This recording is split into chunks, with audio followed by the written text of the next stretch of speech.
Okay. It took a little longer than I thought because I was planning on running the ads right when I started the stream, but I forgot. So I forgot. There's also type delete. Thank you for the 56-month resub. That's intense. Also, am I making these birthdays up? I am not. There are a ton of birthdays in March. February, March, and August have a ton. And there are going to be a few months that have only 2. So, but no, I'm not making these up. Listening to me keeps you young, keeps your brain going. That's good, I guess. I think it's good. Yeah, so so a couple things. The stuff with the ads, I don't know what to do, but there's nothing we can do about ad stuff. Either I run them or Twitch just automatically runs the ads. There's just no escaping it.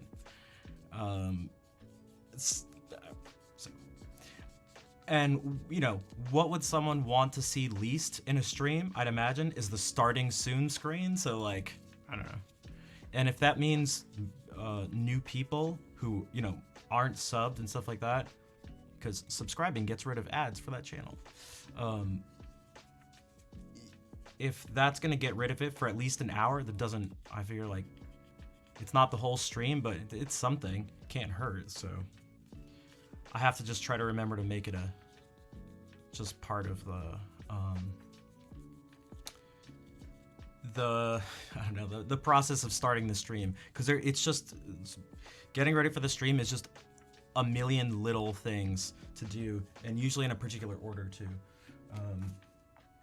Okay, so just give me 1 second. It's Heitor Villalobos' birthday. You've heard me play some of his music. I don't have I don't play a ton of pieces by him. I think at the moment I only have 2 that are sort of up to speed. I used to have a couple more, and I found a documentary that's super long.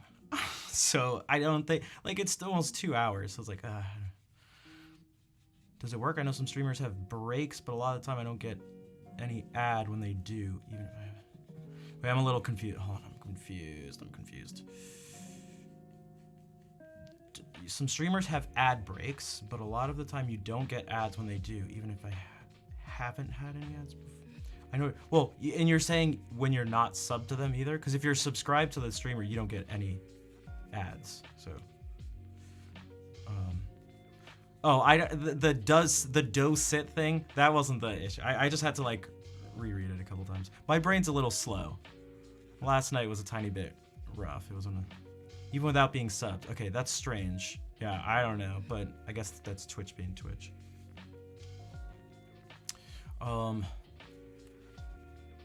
Yeah, I'm hurting a little bit today, so we'll see what happens.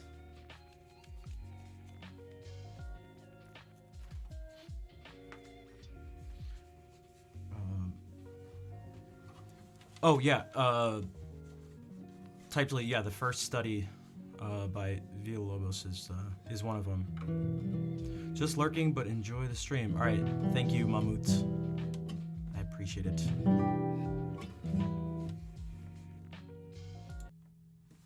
Should I just start with that study? It's a great. It is really one of my favorite things for the right hand in terms of arpeggios. Should I tune?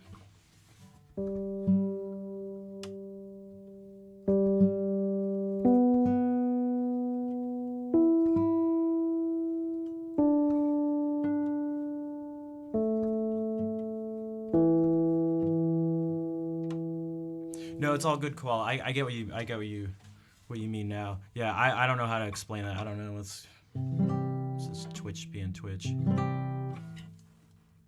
Okay, so this study is almost entirely this one right-hand pattern, except for like 2 measures where it goes. You'll see. But the whole thing is.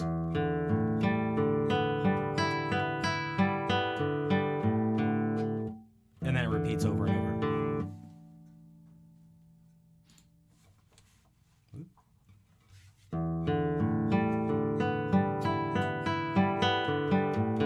Repeats. Oops.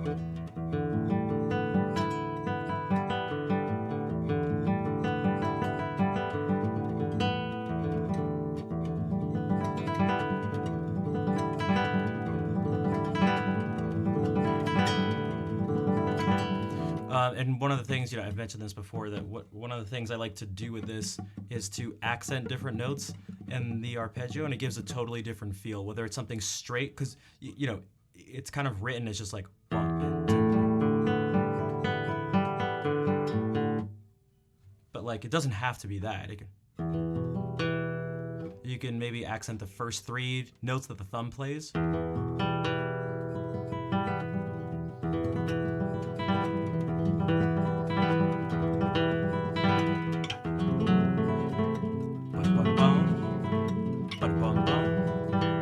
Arda. Is that Arda PA? Can I sing while playing? I can. You can accent the last 3 notes of the thumb.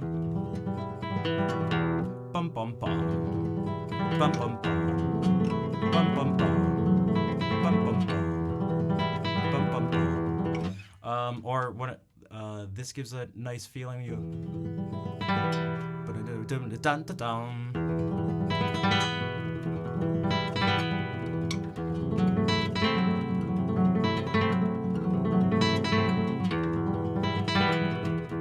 And you can do combinations of them too. You could almost just do all of it. You could bum bum bum dun dun dun dun bum bum bum.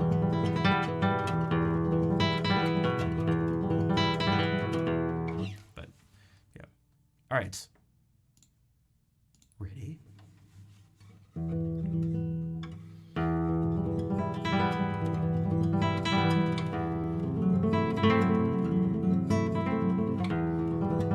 Oh, I wanted to do this. Sorry.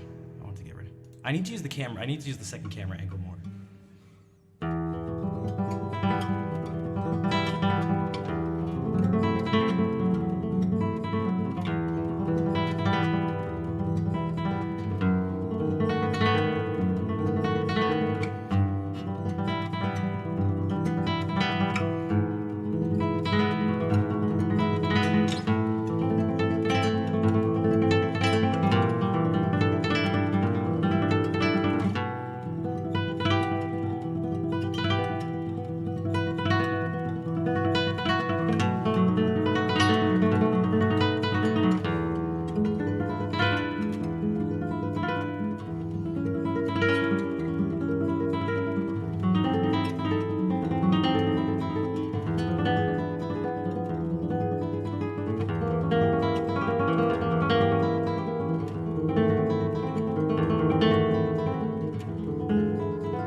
Thank you, Tanya. Art of PA. I don't know because I don't know. It like sort of looks French or something. Thanks for the follow, Sheriff McCast. Oh my God, guys, I just can't. I just can't talk today. What's up? Hello. Maybe I should just keep stuff really simple. Hong In. Hi. Bonsoir. Waltz. Arda, so is it just like Arda Pierre? Okay, Pierre? How do I just, oh, you're French though. Bienvenue, Waltz. But you write in English? Gotcha. So does that mean, are you asking me if I can sing? Or would you like to sing along with me? One of us, that's right.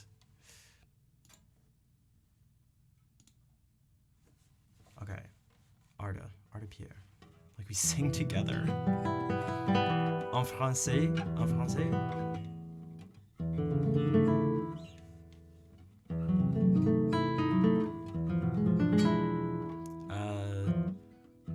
I don't think that's possible to sing together on the stream. Don't think that's possible.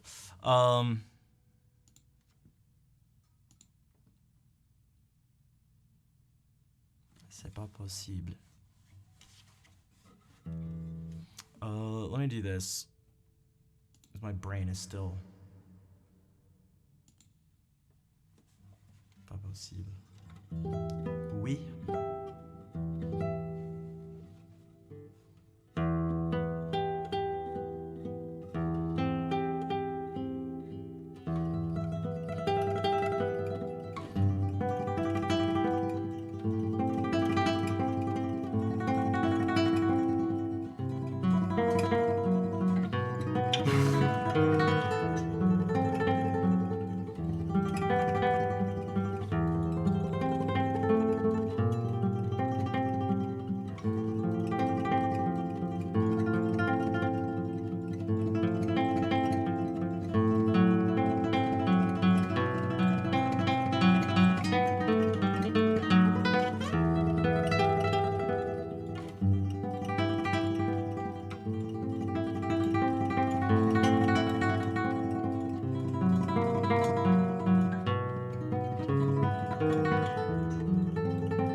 Hey, Cheap Asian, what's up? ou on peut poser a channel where you can no. That's thanks for the claps. How do you say rude in French? Is that what chiant meant there? The real deal, Colin Beale. It's quite the name. Welcome in. How's it going?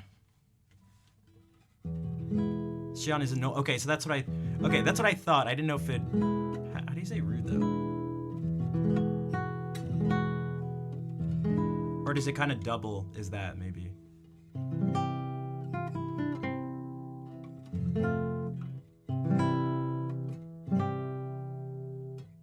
Chier is to vomit? Okay, wait, hold on. Capriccio Árabe? Yeah, feiche. Yeah, I was gonna say because I think that's what people like. Okay. Vulgaire. Okay, interesting. All right. Makes sense.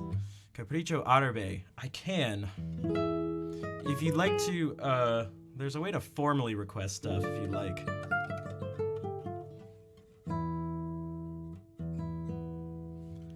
Yeah, this is a sophisticated French stream. Oh, like not polite? Malpoli. C'est malpoli. You self-advertise? Speaking of, well, French speakers, Lily, how are you doing? Type !SL to see the list and information about it. Guys, my brain is just like not functioning today. Gooby, what's up? Self-schnaffertize.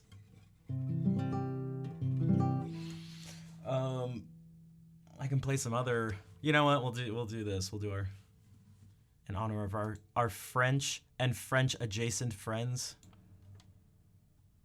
Gubin, nice to hear. What are you eating for dinner?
I love that. I'm being nice, you ass. um, thanks for the claps. That was a piece by our French friend Eric Satie, the first Nausien, the first of 6. Also, Insano, thank you for the 4-month resub. Not always here, but appreciate the work. Well, I appreciate that. Thank you for the support. I mean, maybe if you want to help out the real deal Colin Beale, people who subscribe so get requests. Although I'm wondering if at this point, I should do something like Well, how about this? Okay, so people, I'm trying to like monetize stuff in some way so that I'm not just like giving everything out for free, but it doesn't seem to be, I don't think there's enough of a demand, apparently.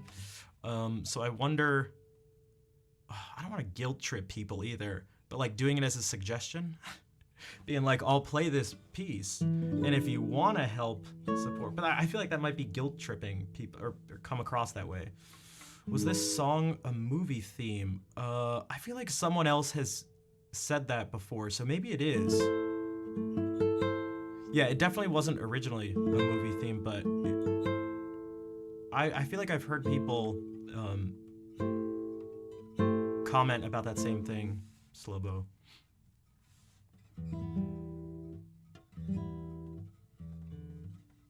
So maybe we can do this. I mean, I love Capriccio Arabe, so it's definitely a fan favorite. Look at the next prime. Hey, thanks, Saito. Nad coming in with the with Cactus's lurk emote. What's up? C for Capriccio. Okay.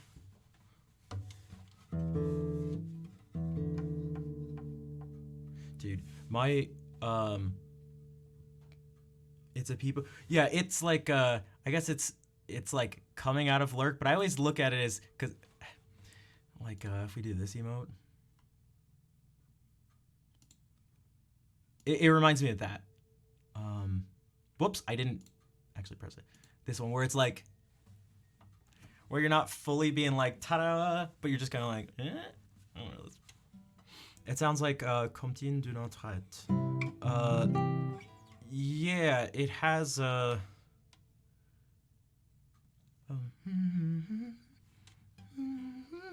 I don't remember what key it's in.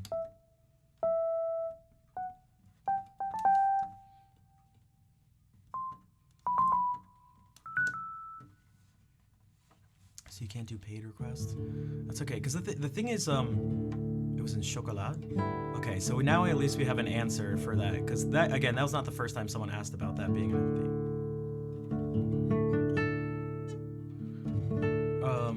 Yeah, the thing, it's tough, because if someone wants to request something, it's at this point gonna be something that's like classical, and then if I don't want people, I don't want people who like the relatively small percentage of people who do enjoy this stuff. I don't want to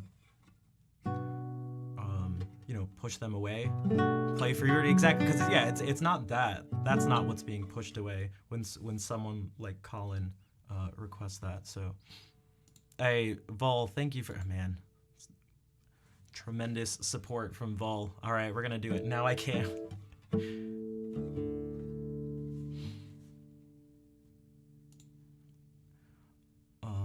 Also, I've never done any archery stuff, but that sounds so sick. That's also, I love the fact that you can reuse the arrows, unlike if you go to like a shooting range, because ammunition is so expensive. It's basically the only reason why shooting isn't a hobby of mine. It's so expensive. But all right.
Whoa, which one turns the pen?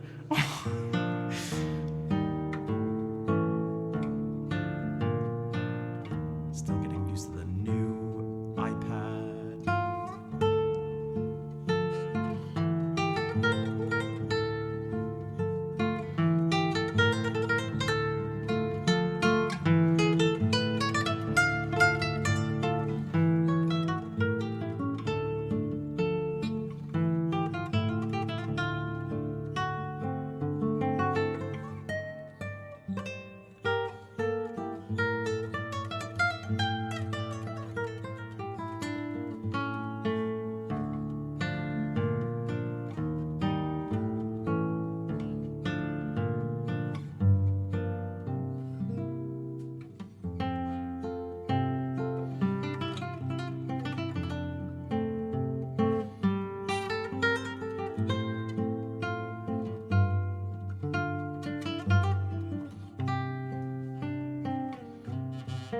Oh, whoops.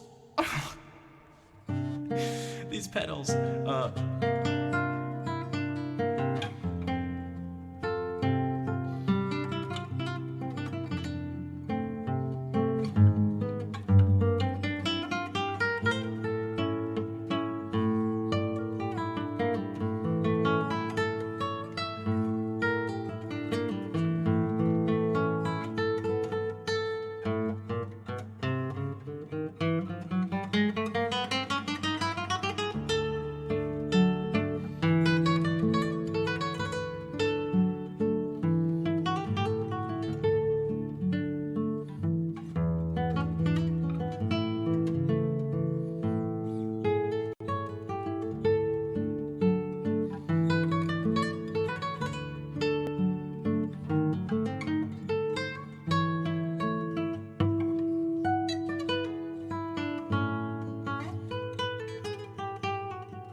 That was so unexpectedly chaotic.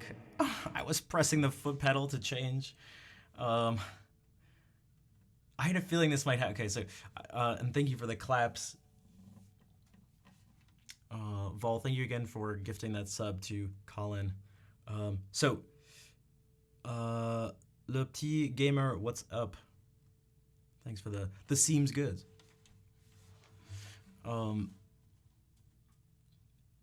For those who are new, I just got a new iPad. It's the first time ever using this stuff for music, and I have a foot pedal with 2 pedals on it. And it's in the place. It's actually the exact same one too. This pedal works right. It's the same one I use, the same type of one I use for this, to switch this around, because I'm the one who's switching this stuff as I play. I can't use my hands. But now it's in the place where this scene switching one used to be, because it's in a much more comfortable place for my leg, and it's what I use more frequently. Although it's on a wire right now. So it's the coordination there, I'm still getting used to it, and this is the first time I've played Capriccio Arabe using this, so like there are some page turns that I've never had to think about before. So I was just like, uh-oh.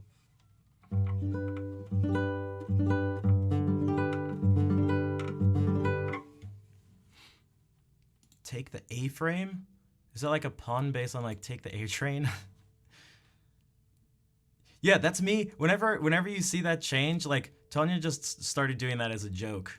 And yeah, I'm always doing it manually with my feet right down here.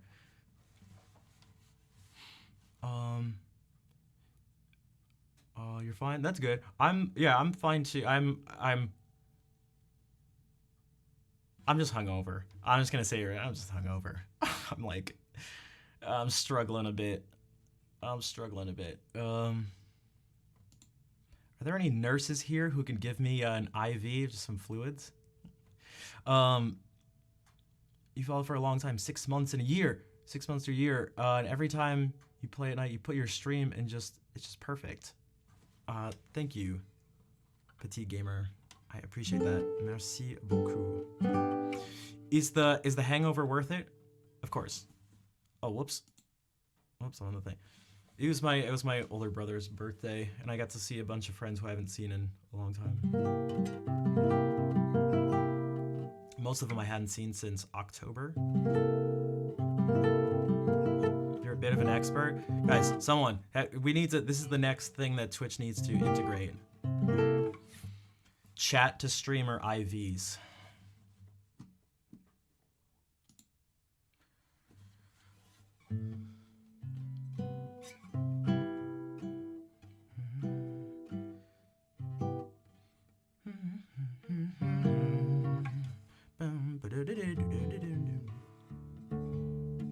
They already have those? Oh, you know what? Maybe I can just do it the stay hydrated thing. I guess they did try. I'll just have to do it the old-fashioned way. The way that nature intended. What was I gonna say? Oh, yeah. Take the A train. I forgot. What are the? I've never actually played it, but I've heard.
Anamour, what's up? Requiem for a Train? What is it?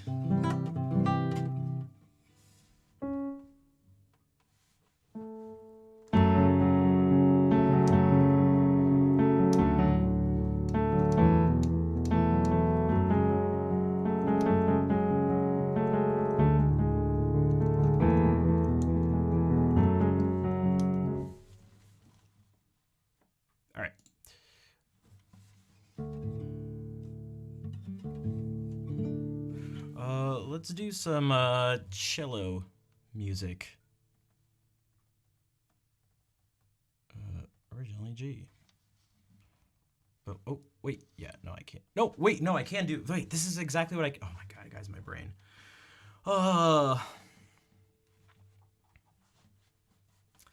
It's too many things. There's too many things to juggle. So basically, everyone knows at least part of this first cello suite by Bach. It's my favorite movie. Wait, what is? Wait, what? Requiem for a Dream?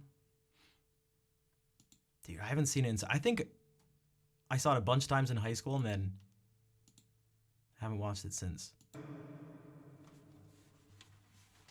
There's a time and place for it? Yeah. Oh, that reminds me. Vol mentioned something about it before. I'll have to go and look after this. Well, I'm going to play a few movements from this. We'll see what happens. Maybe minuets.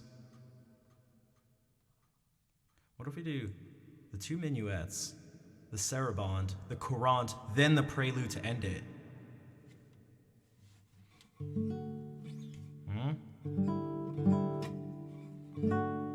I'm a real rebel. Oh, this is gonna have a page turn I've never done before. Okay, sorry.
See, I think that's actually great. I mean, as in, so the prelude's supposed to be the first movement of the suite, but I feel like it just does so much at the end.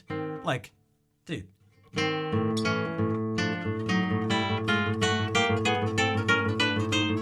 it's like, come on.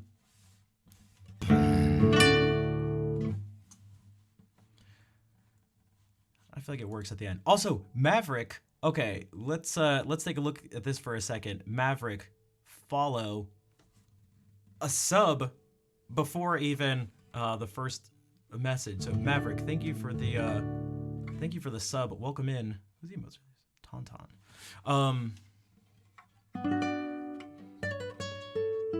But yeah, thank you. Because you subbed, you can actually, if you'd like to request something from our song list, you can do that. It's set to basically all classical stuff right now. And Sirius, what is up? Glad you liked it.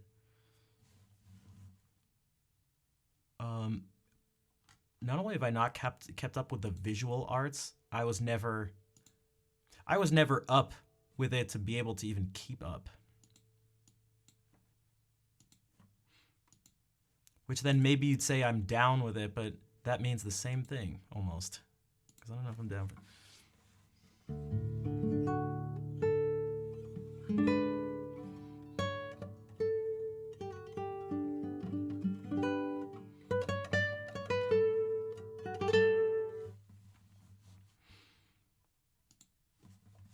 I could do more, but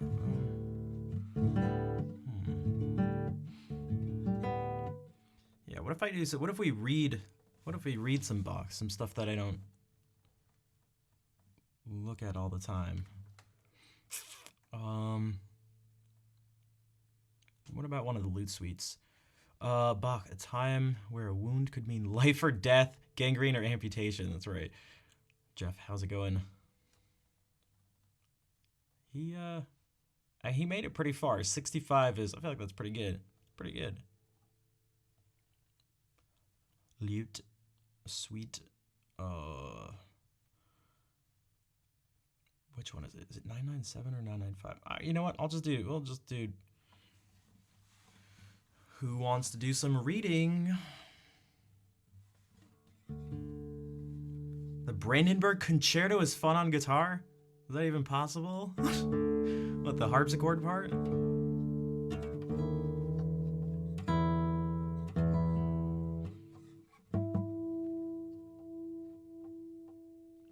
Guys, I did some more reading on piano. I think I love the well, a lot of stuff by Bach, but the prelude and fugue from the first Well-Tempered Clavier, the ones in C minor, I really like, and I feel like they're actually pretty reasonable in terms of maybe getting them up to speed. Like the fugue isn't too crazy in terms of tempo and stuff, and it's only 3 voices, but that helps me out a lot. I'm realizing very quickly that the number of voices at once is like a huge thing. When the texture thins up, my reading and ability to play, obviously, significantly improves. Now, significantly, that's relatively speaking, because it's all trash right now. But hopefully, that's part of it. Hopefully, it'll get better. But like, this one is.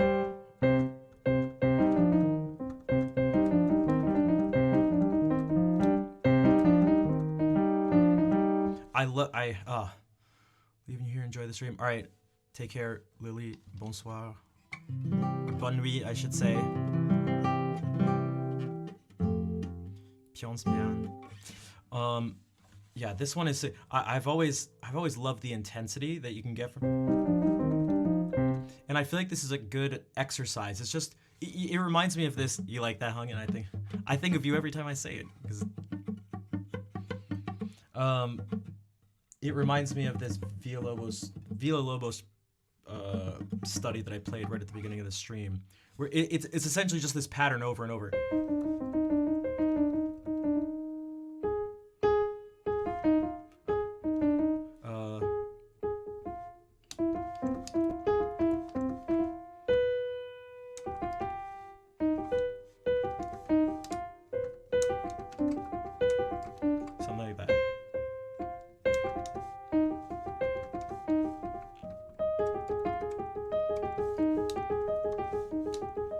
Which maybe that was partly, this one has like this run in the middle of it too, and I wonder if Villalobos kind of got that run in the middle of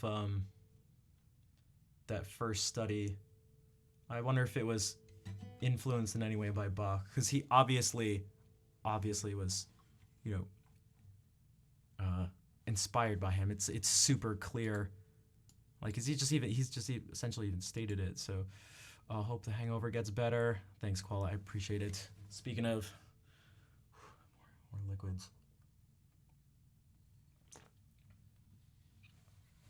And then the fugue is.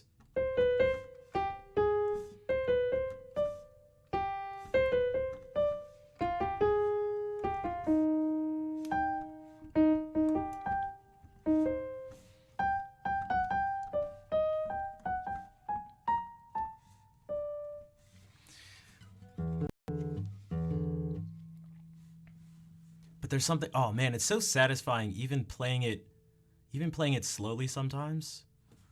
Because for those who don't know, I'm terrible at reading music on the piano. It is not my instrument.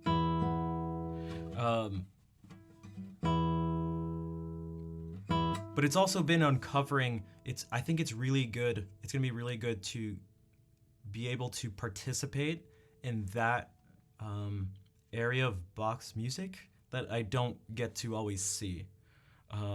Well, I don't ever get to see it in that way. And I already have, especially with my brain sort of like prepped to try to look for particular patterns. Like I mentioned one last stream, although this was actually from the Goldberg variations at one point, but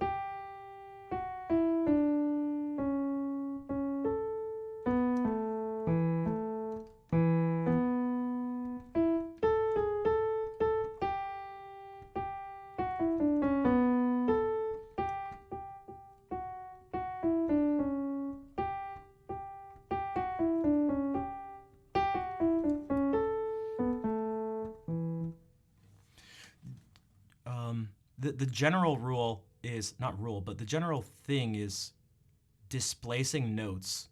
So it could be part of a scale like that, instead of going,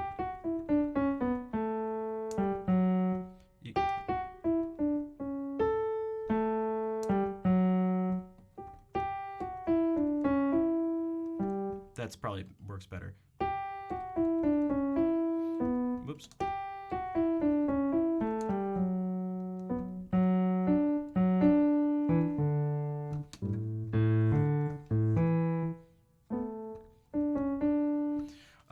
But it could even be something like this. If you were to just go, well,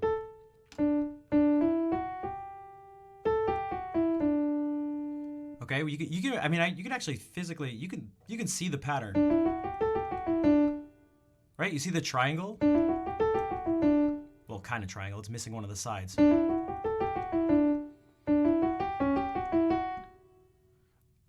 We'll do it like that. You take this and you drop it to a note below. So we go.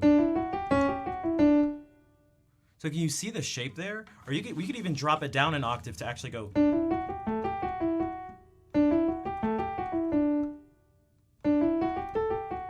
So take something that could just be, I mean, just how simple is, and it just adds a little bit more of something, and it makes your brain, it makes your brain's like your attention jump, and it pulls you somewhere for a second.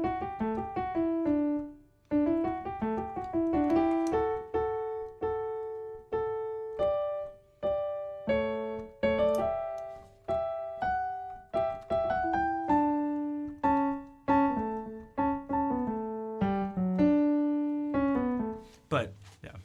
All right. Whoops, clicked on the wrong thing. Okay, here is the prelude to the to one of Bach's lute suites. Essentially sight reading, but I've looked at it before but I've never actually worked on it, and it's been a long time since I last looked at it, so I'm gonna play it slower than normal first.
I'm just gonna start again. I'm gonna start again. My contacts are like dry. Has the best. It's so good. I wish I could actually go like.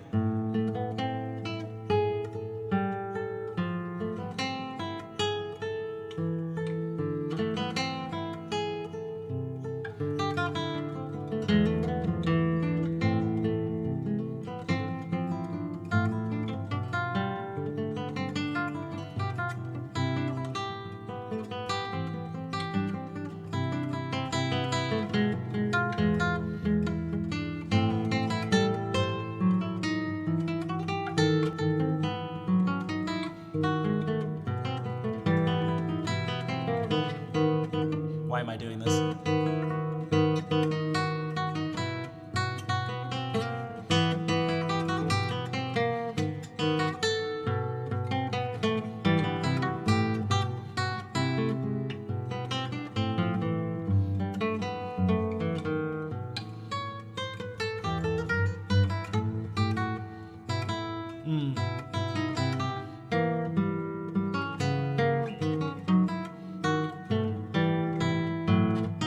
Let's slow down.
Oh.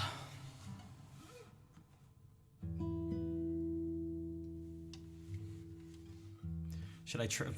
I don't know if my hands and brain are feeling the sight reading today. How do you think? How do you think reading a fugue will go? Hey, what's up, Raspberry? How are you doing? And thanks for the claps, everybody.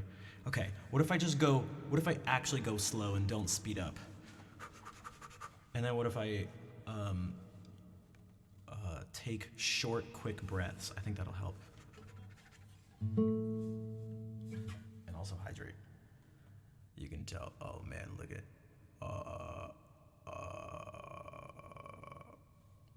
Sorry.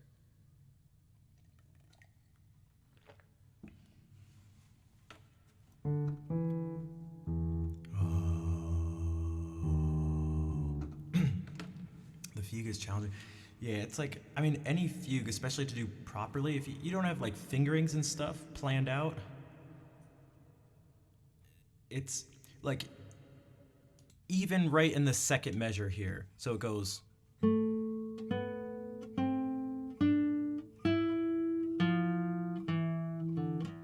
So already on this first beat of the second measure, if you just do this and you're not ready to play this E down here,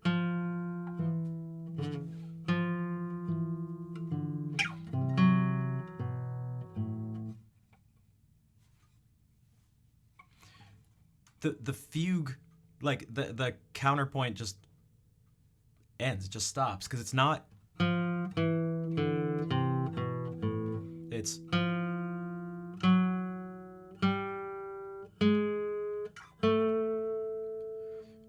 so if I don't play it like this and do this with my first finger, which is not natural, if I'm just looking and going and I see an F, my first instinct is to play with my third finger, but then, because it should do this.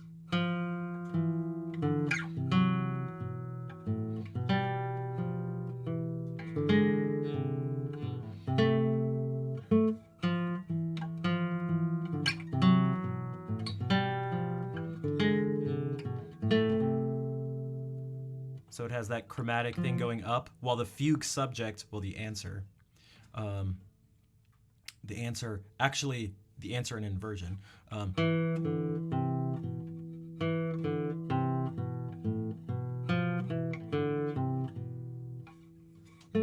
But those are the things that when you're reading something like this and you don't have the fingerings planned out, it becomes extra difficult. Hey, Funky, what's up?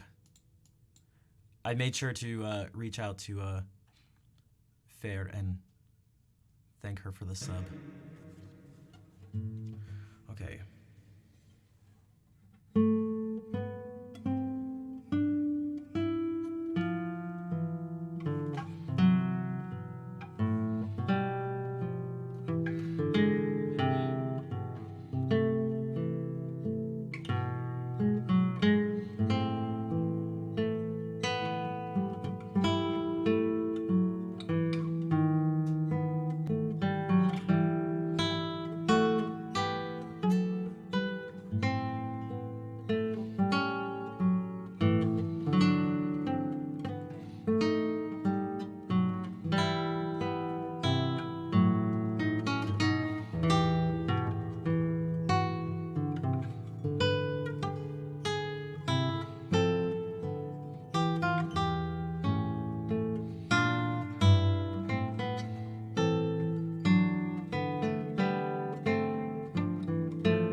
Hey, what's up, Cello?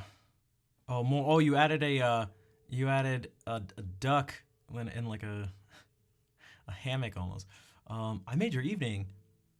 Happy that I discovered your stream. Enjoy the readings. Bonne nuit, tout le monde. Bonne nuit, Maverick. Merci encore pour le sub. I appreciate it. You're heading out too. Yeah, it's late for our European friends. So take care. Thank you for being here. Let me get my hand break.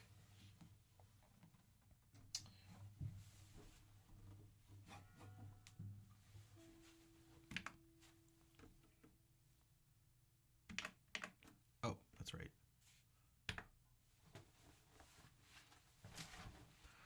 Okay, what if we just slow it down?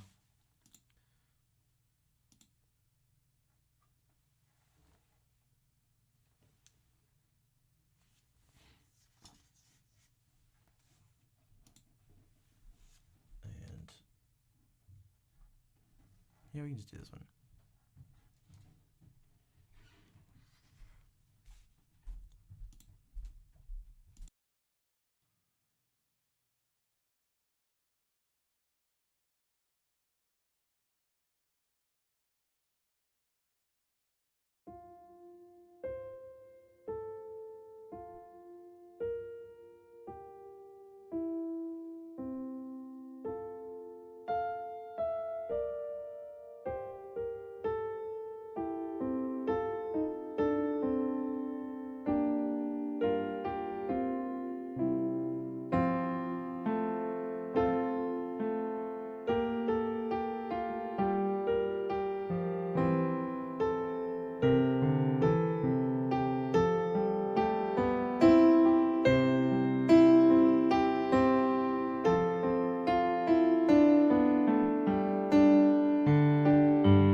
I feel like that was a reasonable length too. Hey, thanks, Ball. And Mucho Copter, what's up? Thanks for the hearts.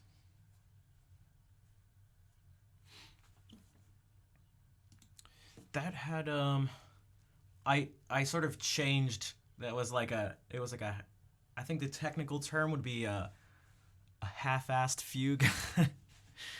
um Hey, what's up, Lemur? Thanks for the claps. I wanted something just sort of light.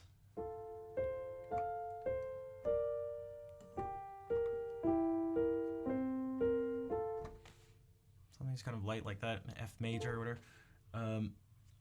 And having some sort of structure like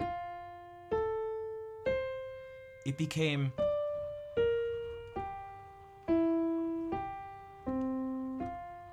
so I feel like I was essentially just outlining the one chord and then going up to the 6th scale degree to start outlining the 2 chord and then 5.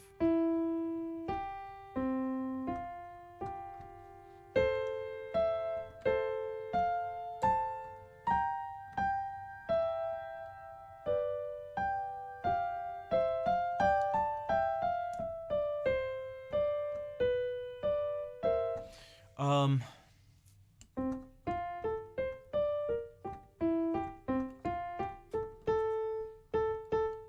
uh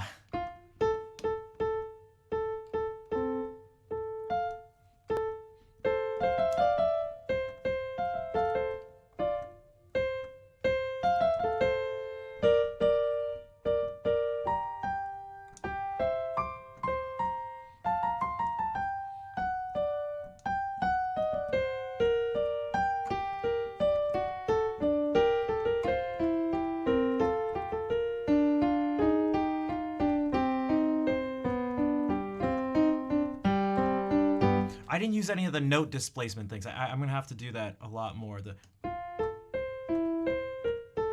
Maybe I should have done something like that. I should actually put it in the main motive.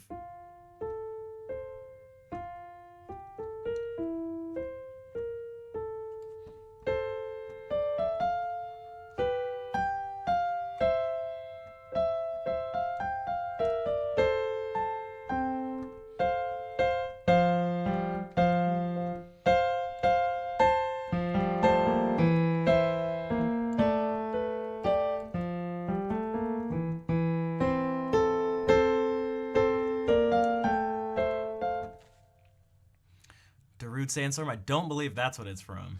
At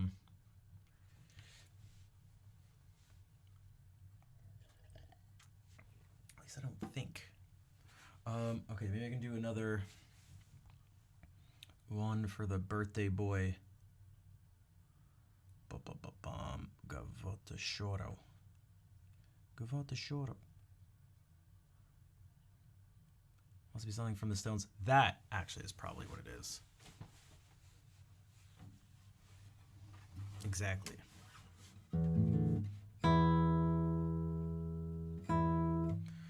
I kind of want to look at part of this. I always here. Let me.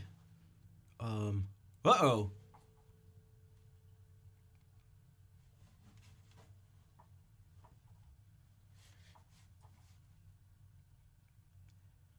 Made a copying error here.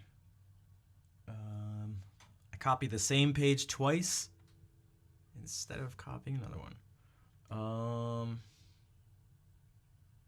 Well, I guess we're not going to do that. I'm not about to scan some music on stream right now. Okay. Change of plans. Word. Sorry. We can do. Well, there's plenty of other stuff to do.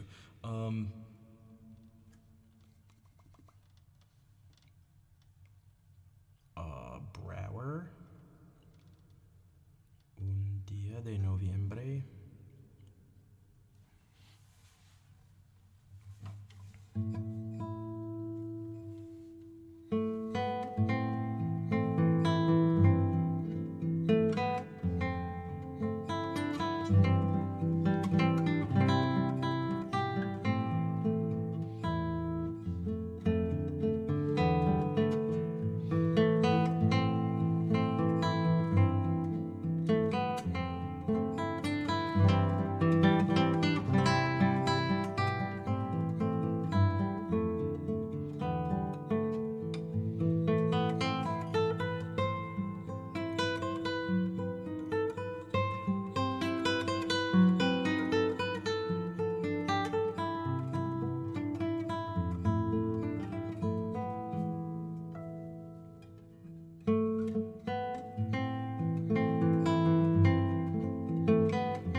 Real deal, Colin Beal.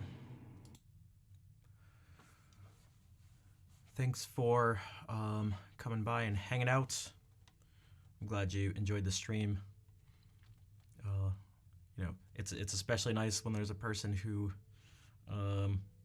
has that sort of extra appreciation for the music that we do here. So, and hopefully we'll see you in a future stream, perhaps even tomorrow.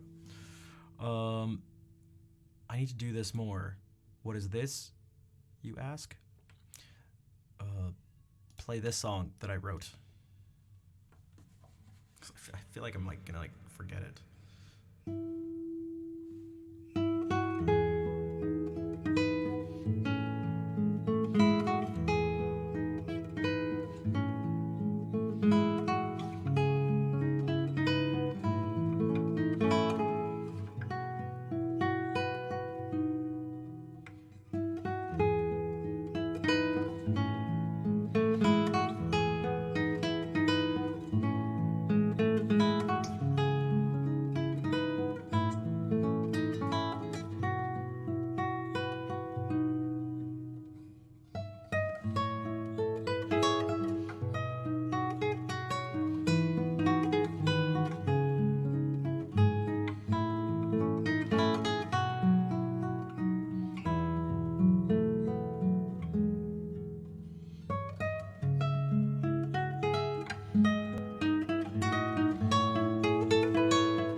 I knew that was gonna have, one second.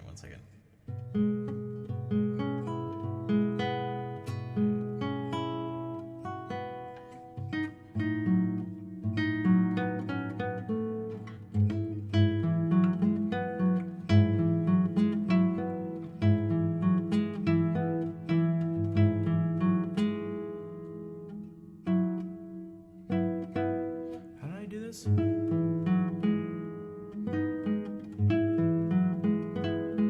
Oh.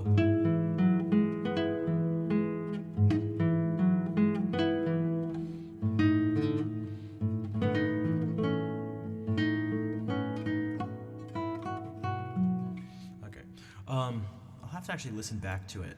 And then I should actually notate it one day. To take avant-garde back to its origin, there can be a clear perspective and appreciation that its application to modernization, contemporary or radical architecture, art, and music is exponentially valuable. And yes, similar to its military origins, for avant-garde, like the front line, there's going to be plenty of irrational, stupid, and dumb shit involved. It's humanity at its threshold. Yeah, I think so too. I feel like, have I never? No, I just kept playing it and then remembered it. Because it's annoying to notate stuff, but I should really do it. Oh, hey, Koala. Oh, hey, what's up? Welcome to the stream. Yeah, I think I was. I mentioned it was my brother's birthday yesterday, and a bunch of us were sort of talking about this idea, not specifically avant-garde music, but at some point, it's like, I actually feel like it's sort of similar to, I feel like it's maybe similar in its utility, in some ways, to people who research and play, you could say, on period instruments and try to do something like that. People who try to recreate something like, okay, we're gonna play, well, maybe one of the Brandenburg concertos, but we're gonna do it all on the instruments that like Bach would have had available, and we're gonna try to do it in a way that the musicians would have done at the time, in a tuning, like at a pitch that they would have done it at, and all this stuff, and like I think that has it obviously has worth to it, but I think there's more. It's not like the only thing that you should be doing when it comes to playing older music. So then when it comes to like avant-garde stuff, I see it sort of in the same way as like being an experimental thing. Like it's about finding something out. But what you have to, the thing is, like what you almost have to accept is that if you're experimenting with stuff, some of it's going to be garbage. And I don't think you can actually, this isn't something you can actually quantify, though there are ways you could maybe kind of do it. But it's probably not just that some of it's going to be trash. Probably the majority of it is going to be trash. And the more you try to like push the boundaries and try to find new things, it's probably more likely that it's more and more likely that most of what gets produced is going to be garbage in order to find the thing that sort of sticks. So there's like this tricky balance of going, you don't want to fall into the classic trap of everyone who, almost everyone who hears something new, and go, oh, what is this nonsense? This is absurd. I can't stand it. This is just noise. But then you also have to go, well, most of this is going to be actual garbage. So it's like, you can, I feel like the tricky part comes in holding those two things in your mind and like having that frame of reference simultaneously. Like you don't want to be the people that like stormed out of the building because of the rite of spring. Like you don't want to be them. But there's gonna be some things that are just,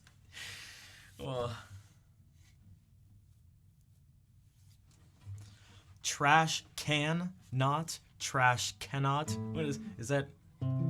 Is that an avant-garde poem? An avant-garde 5-word poem? The Twitch chat poetry?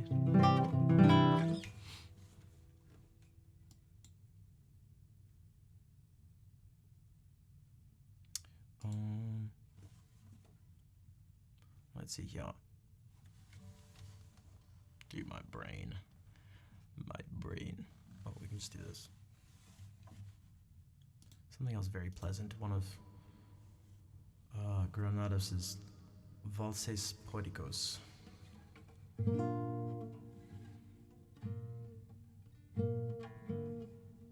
How does it go?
Yeah, some of the slip ups worked better than others, you could say.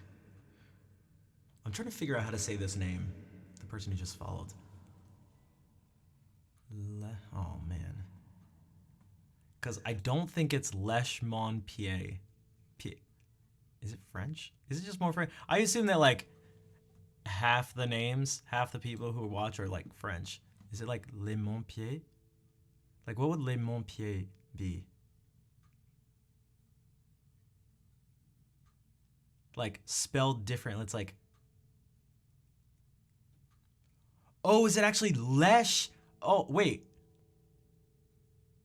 Right? Like my feet. So. Oh, at least. Okay, okay, okay. Lèche mon pied. Okay. No, merci. No, merci.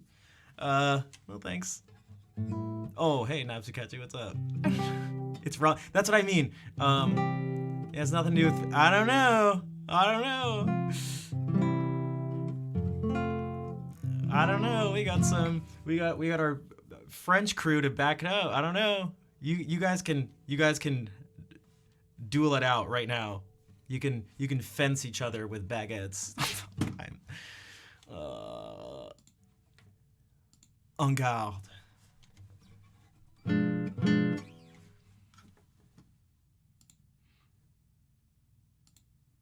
And Laurenthar, what's up? See, we got they all popped up. They all popped up and we're like, what did he say?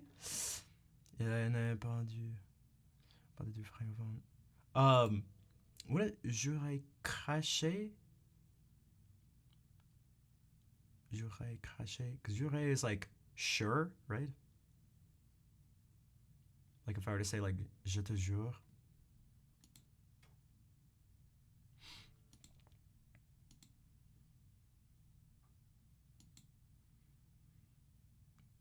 Budget baguette. I love the face on that loaf of bread.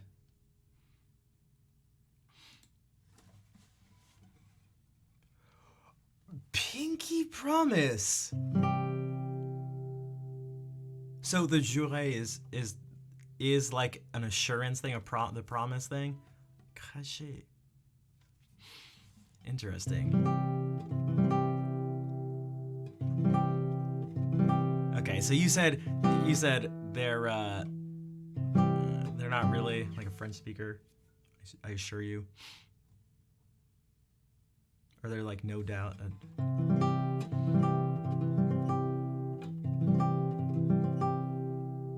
Is the craché spit? Okay. Gotcha. All right. Learning. This is an educational stream.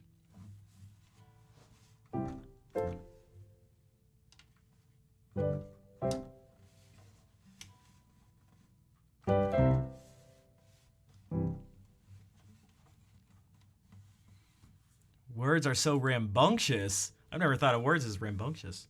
It has to spit in the mouth of a French. Mmm. Is that a thing you guys do? Is that a thing you guys do?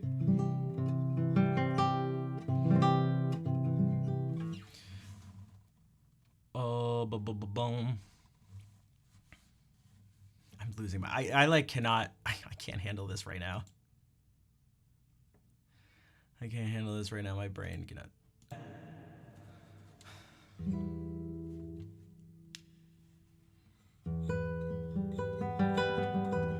Yo, Ja, what's up? You down for learning some French with us?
See?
Nope, Hungen got it right. Those are the two names it goes by, the romanza, which is romance in Spanish. Or people sometimes just say Spanish romance. Boracek, what's up? Dancing around to romanza. Also, fufu, leibu, fufu leibu. Oh yeah, because okay, that is just like spelled totally right. Fufu leibu.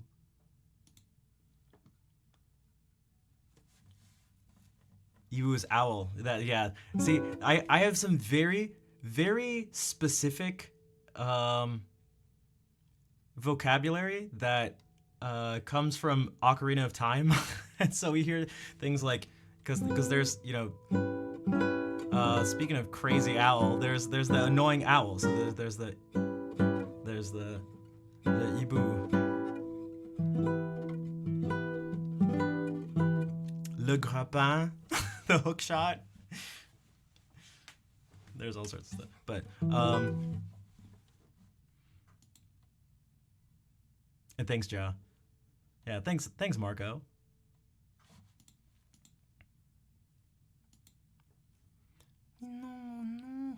No, putain. There's also that. What is that? What's that one?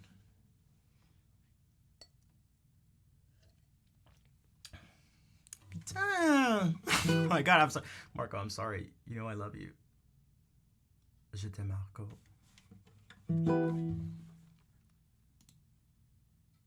I still feel bad that I clipped him. It was like an epic rant after one of his runs died. It was like minutes of him just like, it was just all the curse words. And I clipped it because I wanted to learn. I was like, oh my god, he's saying all the things. What's BK skip in French?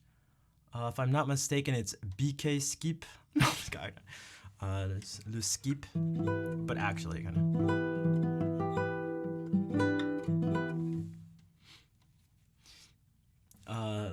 What? Dude, tell me it's not BK skip.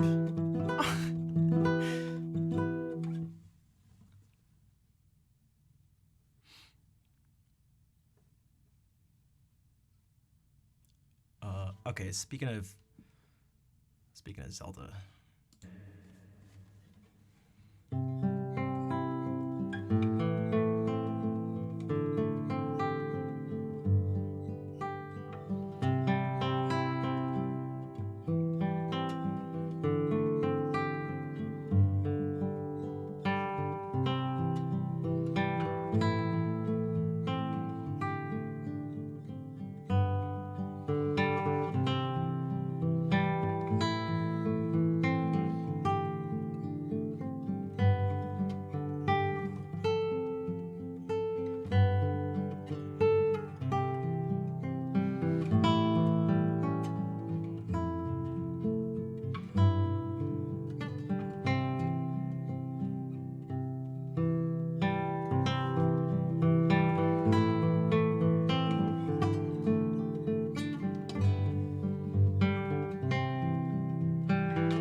mean, rabbits are pretty cute, but uh, they do poop a lot. It's such a weird way. It's like, at least the one my roommate had, you would let it out, and the thing would hop, and every time it hopped, it let out one poop unit. It was just like a little, the round, exactly. It was just like a Pez dispenser just leaving its thing, like, and I was like, dude.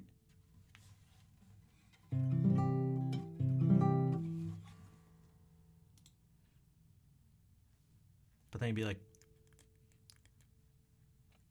oh.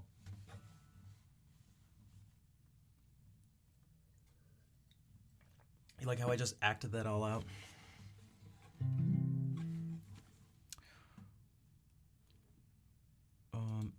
I'm gonna switch to this. I do want to do some Villa Lobos stuff in a bit, but dude, my brain is just hurting. So I'm gonna. This is some hangover music. High maintenance, yeah, just like kind of annoying. Refill my water with my Zelda canister thing.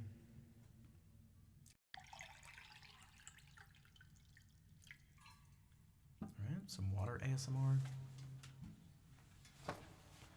Okay, so the goal of this will be to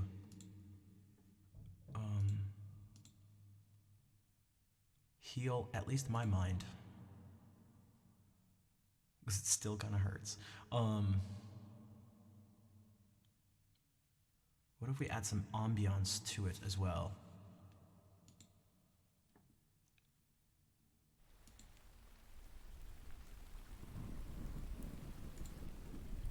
Okay, some rain and distant thunder.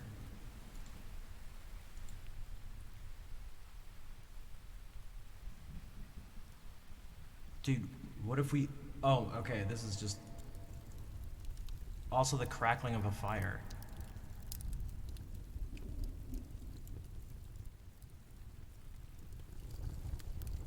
There's a whole ass scene.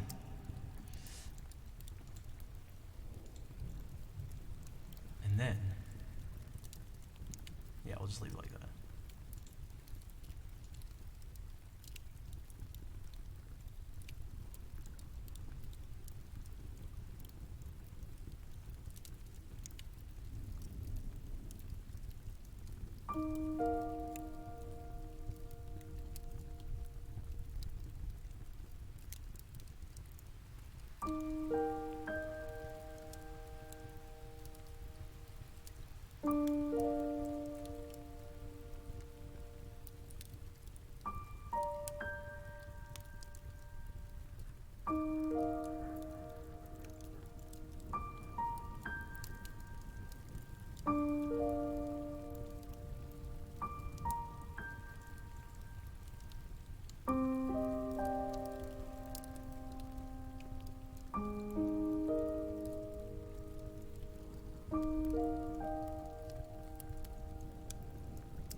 fire's roaring.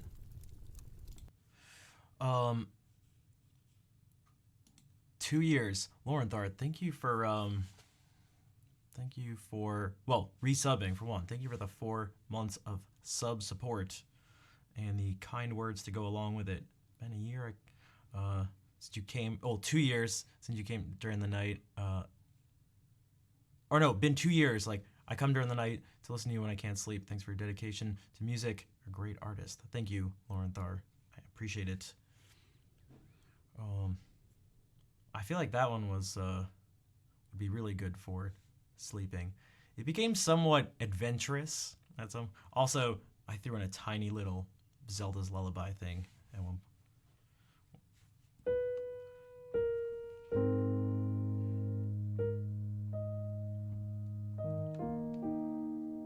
Graffito, what's up?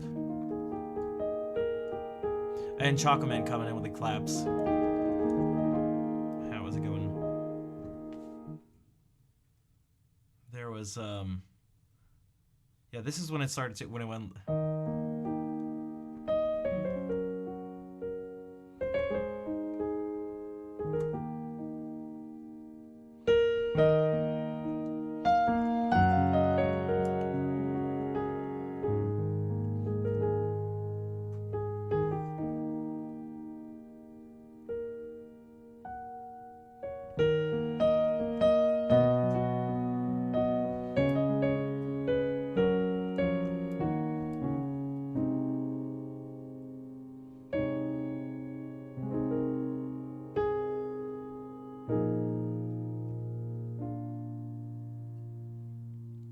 Cobra, welcome back.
Yo, Captain. 54 months of sub support. Damn. Damn. Thank you for hanging out for so long. And Jack, what's up? Dude, I feel like I could just do this.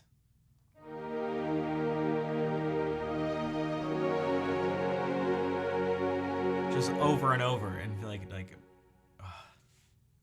guys, did I ever tell you that I love harmony?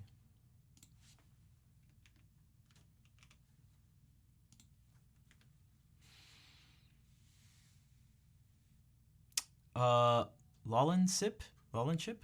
Maybe is it? Welcome in.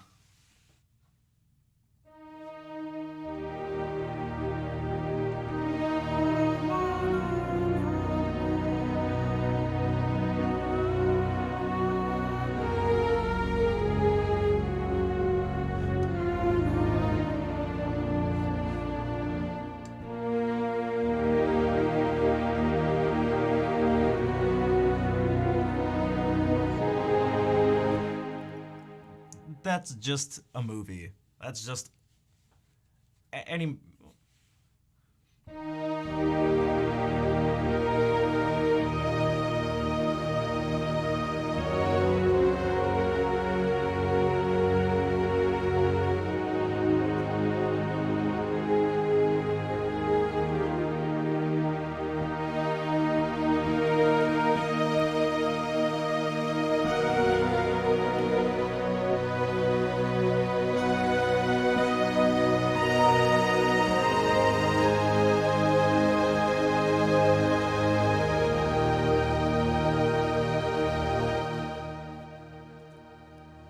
Who knows? I feel like that could fit. Maybe you're even just like playing Dungeons and Dragons or something.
Okay. Although I want to like, part of me wants to like keep doing more of that stuff like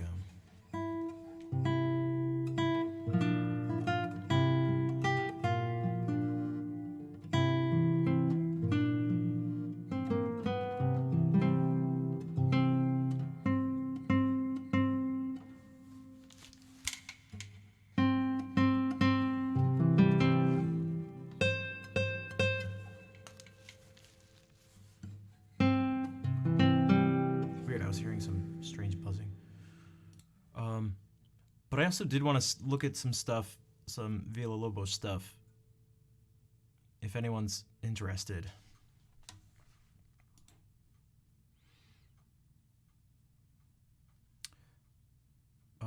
Yo, Dr. Rolfson, what's up? How are you doing? Hey, Fair, what's up? How's it going?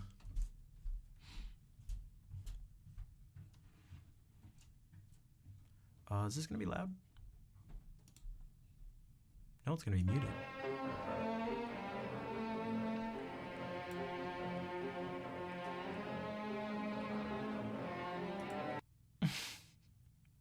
Hey, Wet Ninja, what's up? You're good. That is good to hear. Yeah, I'm doing all right. I'm a little hurt up today. But how's the stream going? It's going good. I wanted to it's Heitor Villalobos' birthday. For those who don't know, he was a guitarist, cellist, composer, and he wrote some music for guitar. This is his guitar stuff. Basically, every classical guitarist has like this book. Did he write a saxophone concerto? Yeah, he wrote stuff. He wasn't just a guitarist. So what some of you may be familiar with, maybe we can do something like this. Bachianas Brasileiras. Okay.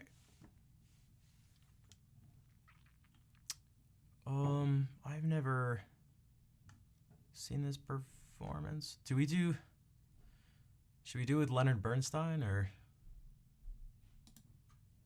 Nah, we'll do a more modern one.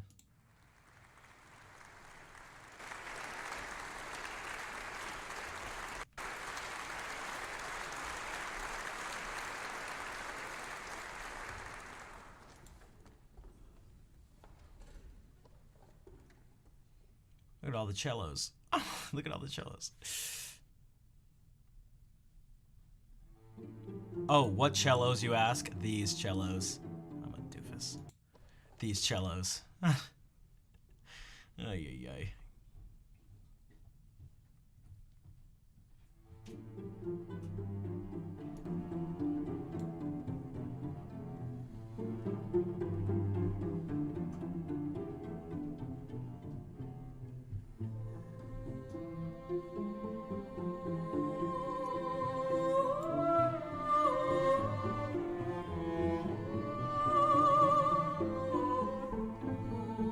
Why does this remind me of Nier Automata?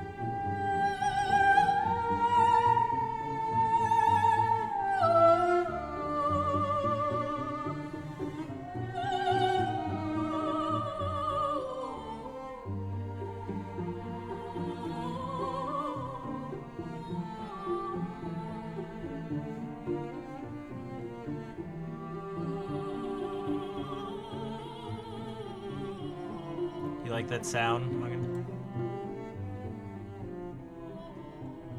for saxophone. Oh, that's right. Yeah, I was like saxophone concerto, sax quintet. I was like, and I was like, whoops, that's right. Your main thing's saxophone.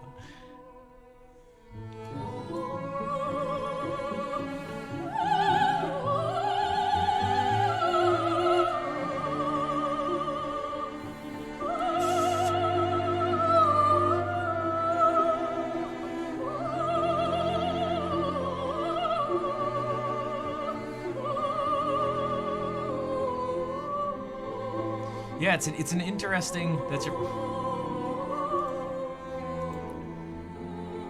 You know, is it rule which rule is it? Which rule number is it?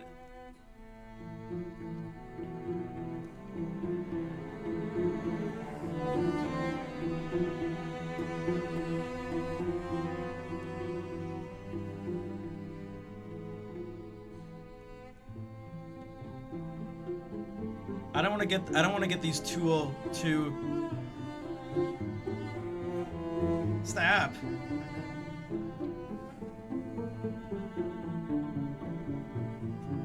What?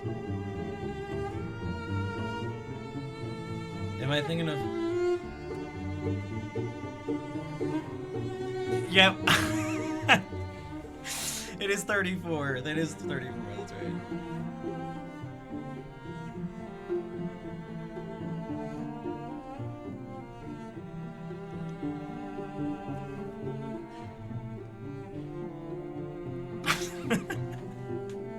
So, I mean,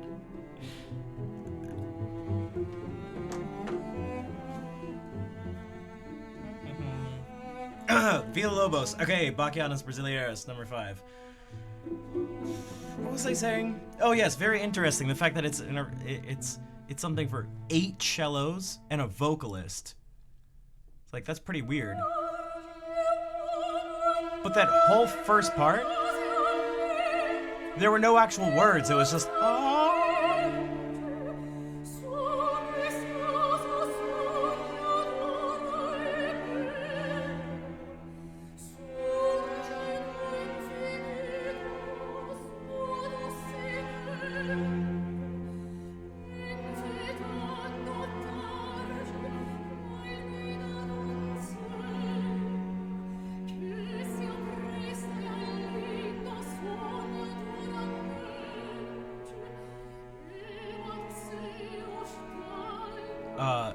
Well, not. I was gonna say songs without words, but that's not to be confused with Mendelssohn. But just going,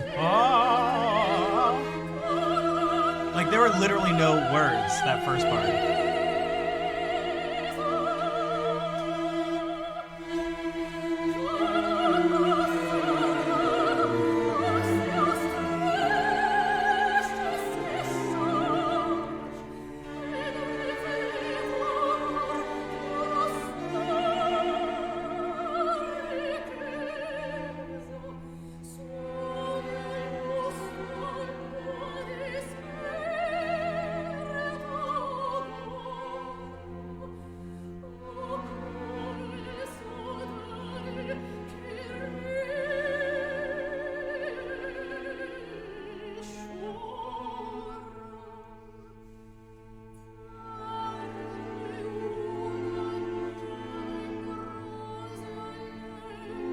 Is this in Portuguese?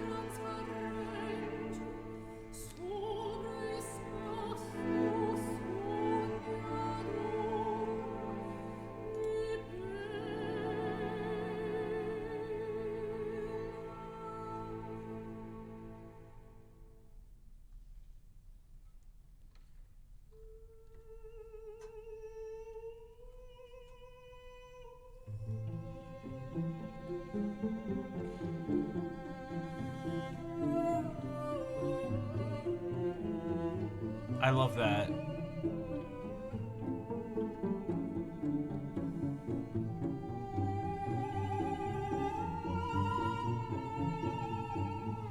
Barbara Hannigan.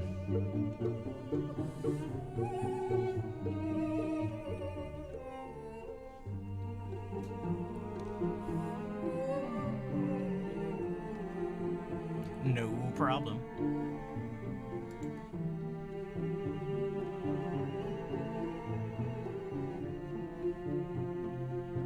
See, again, there's no words.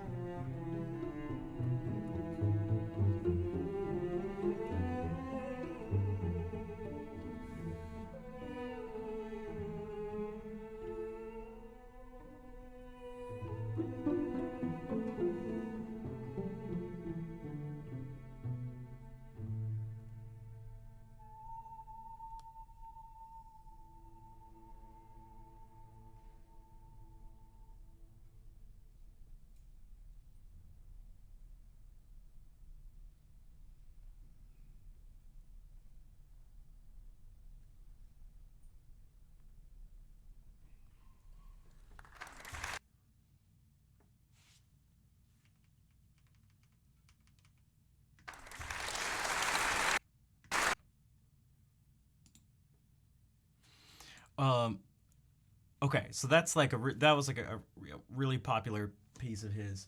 There is the guitar stuff. One of the things to think about, he uses a bunch of what you call planing, which in music it's something that like a lot of the, like French impressionists would do, and that is it actually works really well on guitar. It's when you take essentially a chord and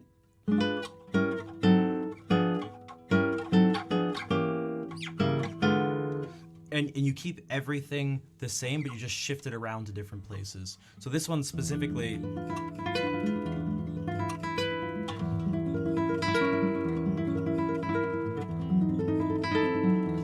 in the first of his 12 studies.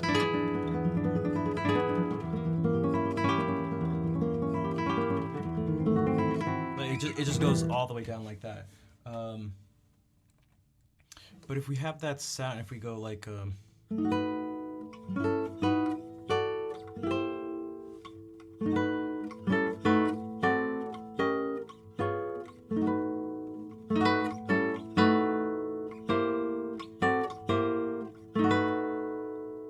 if you do something like that.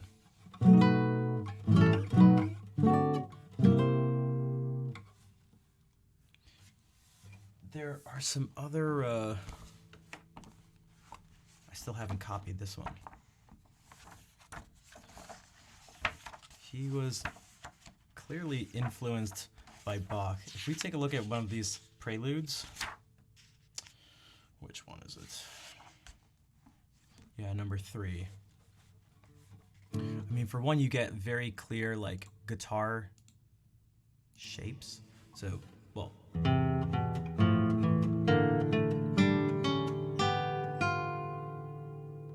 so it's just the open strings of the guitar. And then just with one exception, it's just the 3rd fret and the 2nd fret of the string above it.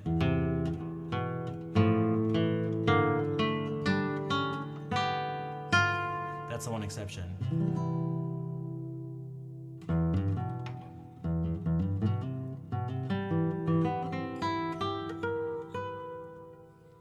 I've never actually like worked on this, but he does this at one point. He goes.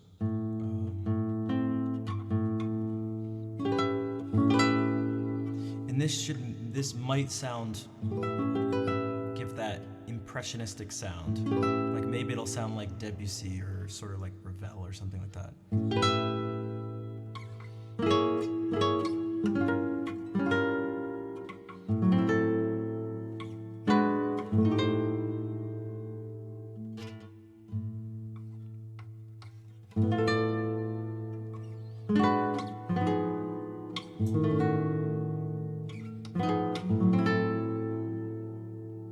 And then it goes on some.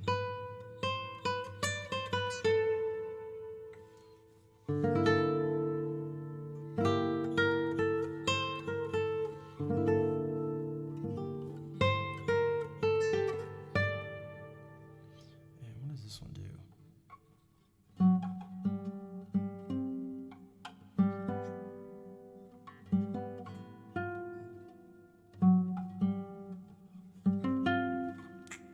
Where'd you do this?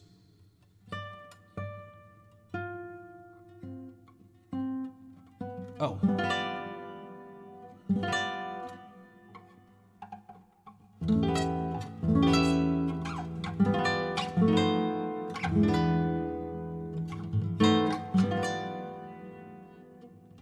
It does another thing.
So, clearly referencing, it's clearly a nod to Bach.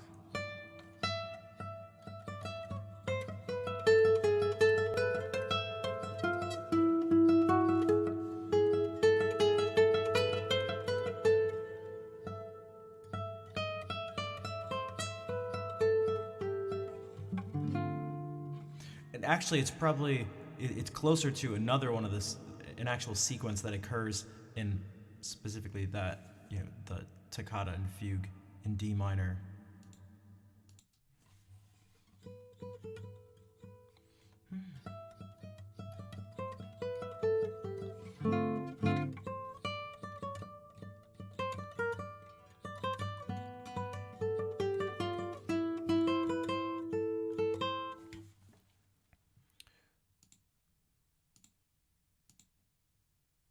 But he has these studies that they may be studies, but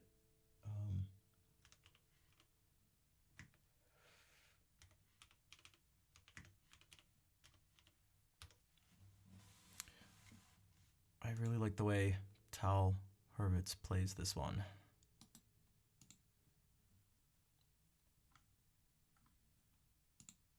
This is his second of 12 studies for the guitar, and you can tell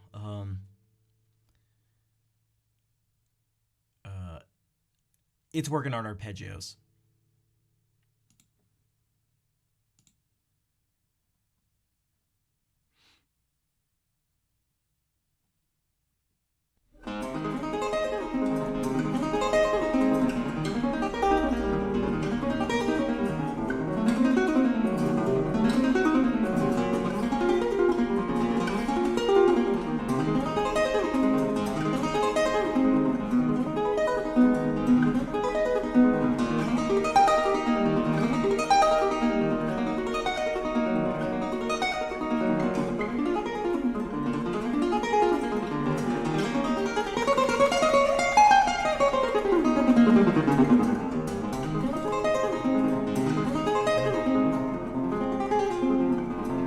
Final Fantasy?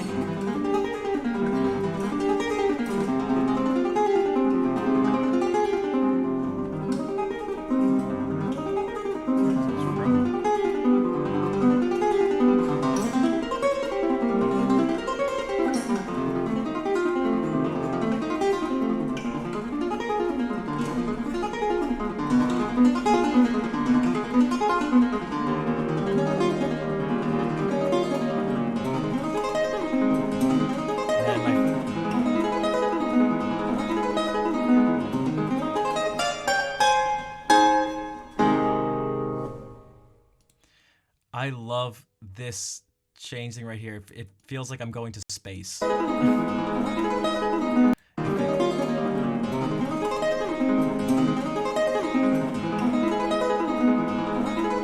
also sounds like Final Fantasy.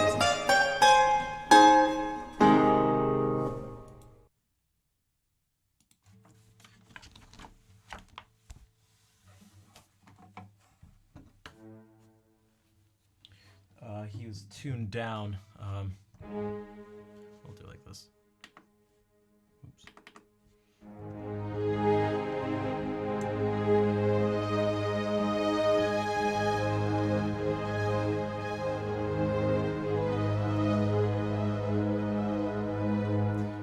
This is that change.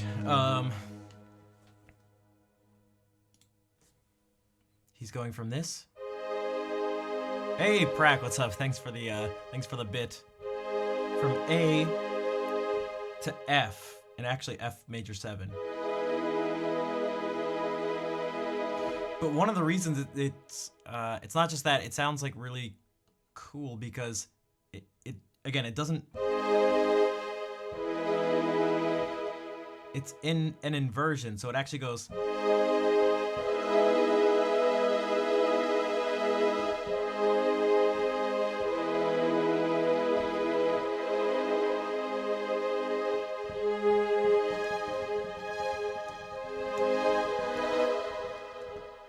Something that good. So instead of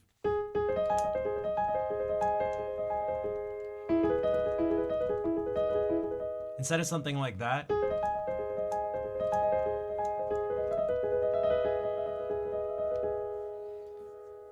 does anybody have an idea of why that might be sort of important? Or why that, like,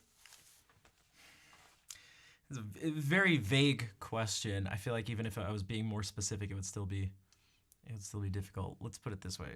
Let me try to do it this way.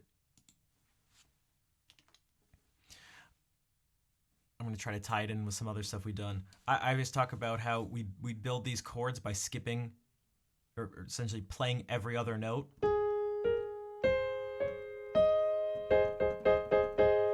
And it gives us this. So you can always group these things essentially into,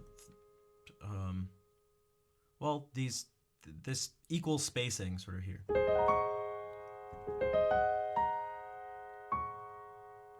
Maybe something like that. If we do this, okay, this is still that spacing here.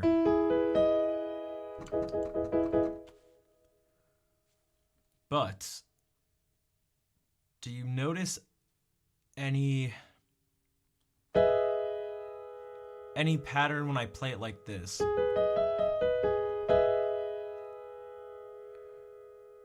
I know that's kind of, why is, what the, hold on a second. Oh my God, it was making my brain blow up. Holy, I gotta change this. I started looking at the colors, I was like, these colors are not right.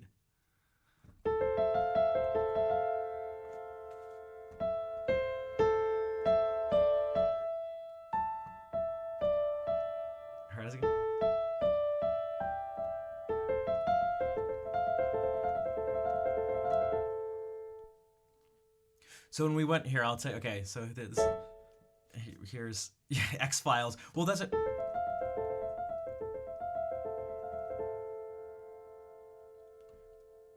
But this doesn't sound like it, does it? Right, that doesn't sound, well, obviously it's not how the X-Files goes, but I'd imagine that doesn't give you that, like, wondrous sort of sound, you know what I mean? Like, I like describing things in music with gestures and facial, facial changes. So here's what this sounds like to me. This is just kind of like, ah. Right, without context. Ah. But this,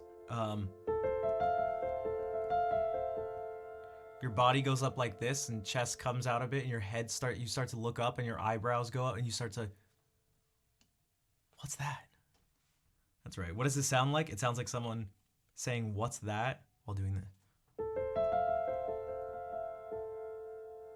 Because this is actually, if we go back to this, what I was kind of getting at in terms of looking at how these things are clumped. Yeah, it's kind of like the what.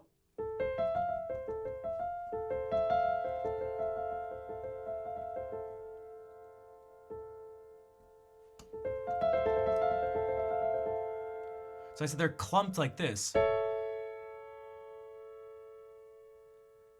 But if you notice within this, these two are together. That doesn't fit this pattern, but there is this pattern within here. Can I play JoJo's theme? I cannot. I appreciate the bit though. So A minor is like in this chord. This group of 3 notes. So that means when we go from A major to F major 7 in this inversion, your ear is, for one, kind of hearing this.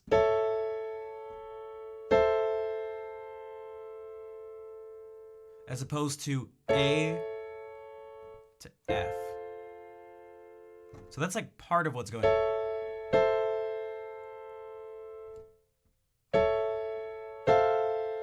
So if we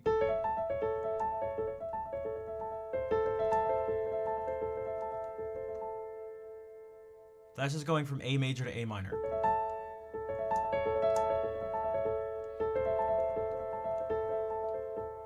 So what that kind of means is now it kind of makes you hear this. Like this note, this red one, this F, is, how do you put it? It now sounds like it's, I'm trying to do this without saying too many things, but okay.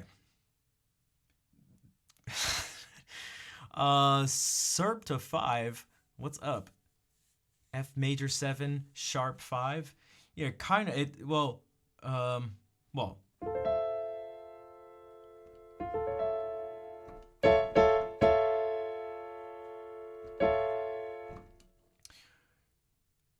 When we hear things in life, as well as in music, we hear things from the bottom up. We talked about it last stream. It's just in the nature of how we hear things. Like this is from a. I'll show you. You want to see what my voice looks like?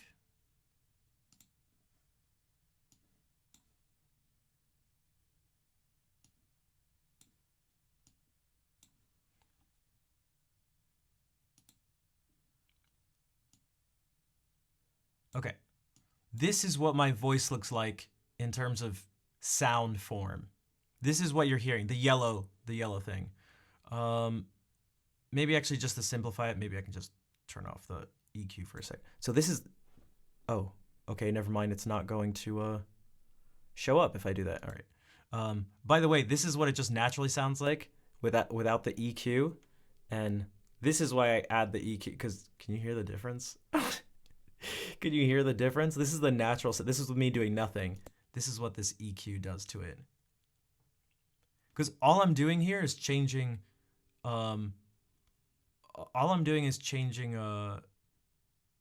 the presence of certain frequencies. So when you hear a note, just one note, I'm going to play an E. If you notice, it's not just one, it's not just like whoop, one little spike in one place. You're hearing a whole series of stuff. So that's just how we perceive sound. Because what you're actually hearing when I play this E, especially if I play it brighter, you're hearing this note. That's what you perceive it as, this fundamental note. But the thing that makes it sound like a guitar, and this guitar, in this guitar played by me with my nails in this way, is that you hear this, you also hear this, also this.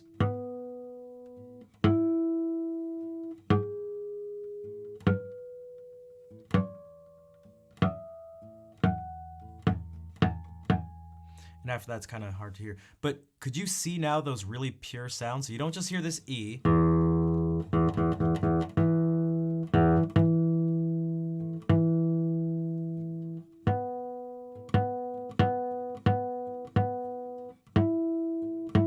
This one's really clear. Right here, look at this note right here. Look at how strong that is. And the reason these sound so pure is because look at that, there's like, you're almost hearing only 3 different frequencies. 4. That are pretty strong. The rest of them are really low. Look at how much that one sticks out.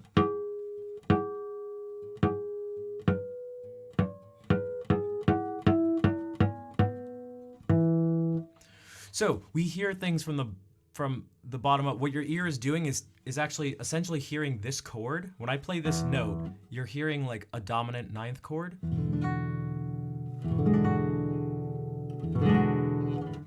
But this one's the loudest. This it's like this note is the loudest. And these other ones are really quiet.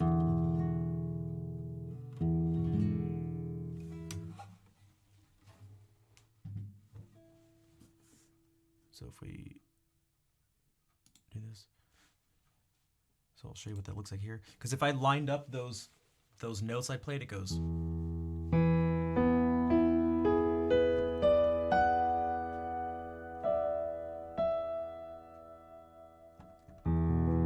So to just for convenience sake, so I can play all the notes at once, it just ends up being this.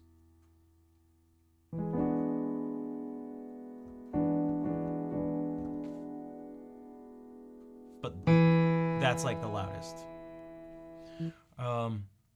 Okay.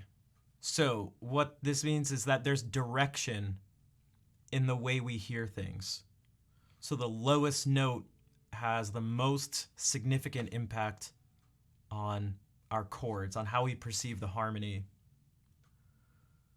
So everything's kind of tied to the lowest note in a certain sense. So now going back to this, the reason this is different, and this now has nothing to do with Villa-Lobos, but I think it's cool, is that now, instead of this being the thing that everything is in relation to,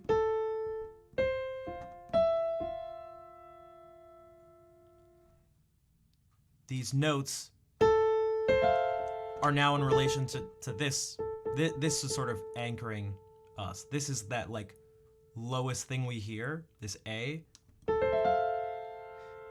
And that means these. It's different than hearing them in relation to this note.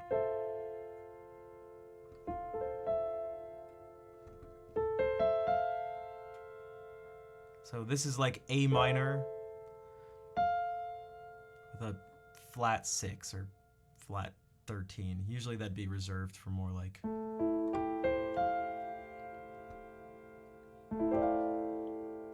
if there are more notes in the chord, but whatever.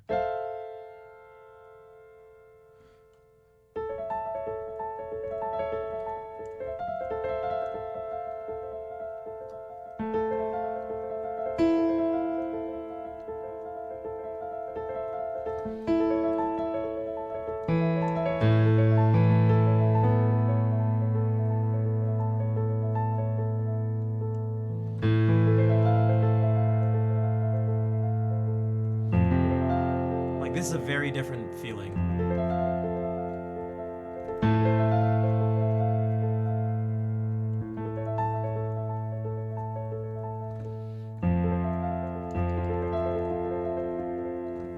So I just thought I'd point that out. What these things are called, by the way, are inversions.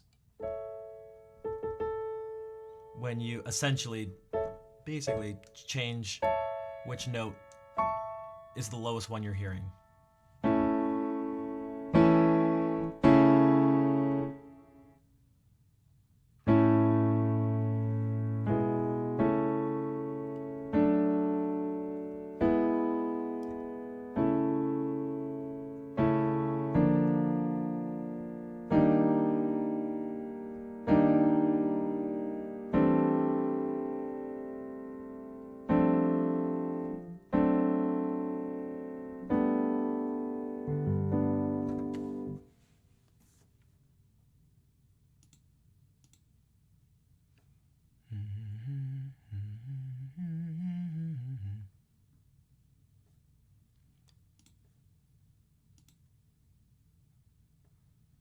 So, I feel like I said so a lot. There's this documentary. Have you guys seen it? It's on Villa-Lobos. It's an hour and 50 minutes long. Let me just see. Yeah, it's kind of ridiculous. Kind of ridiculous. Let me do something for a second. You're not going to hear anything.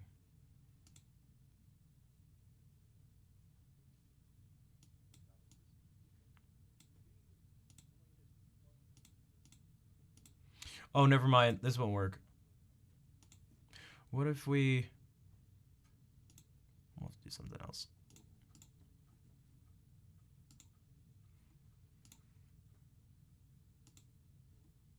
Don't mind me. I'm just trying to find this video.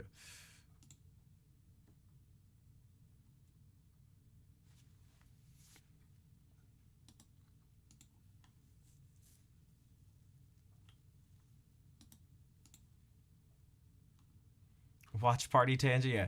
No, this one's it's also in Portuguese. I didn't realize there were no subtitles, which is a little frustrating.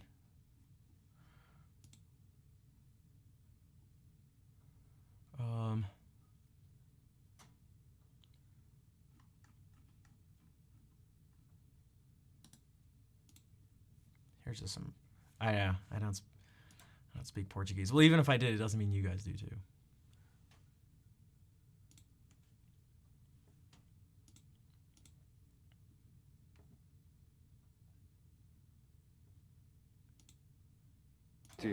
Do Bear Mountain, montanha.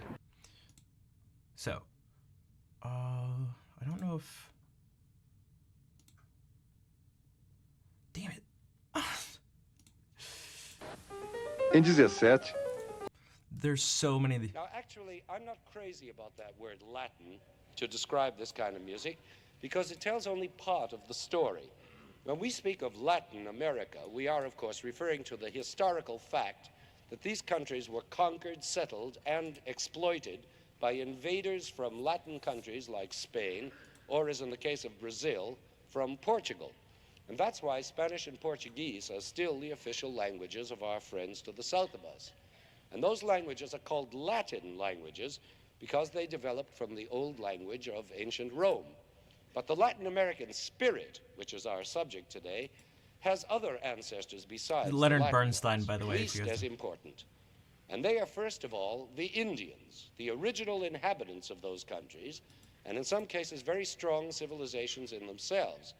And secondly, Africans, a tremendously important influence, at least as important as it is in our own country. And it's the mingling of these different ancestors, influences, and heritages which makes the Latin American spirit what it is, at any rate, in music. But we mustn't begin to think that all Latin American music is only chaka chaka chaka chaka dance music, not by a long shot.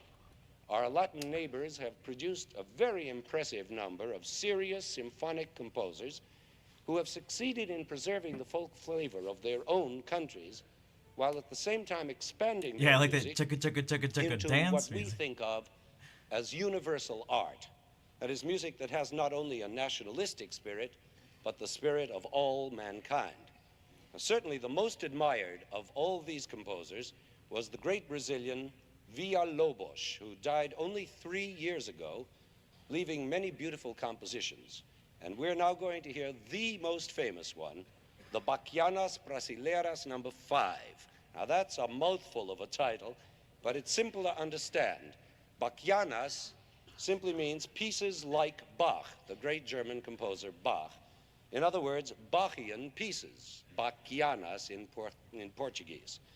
And Brasileiras means Brazilian, naturally, and number 5 means that he wrote almost a dozen different works using this title, of which this is the 5th.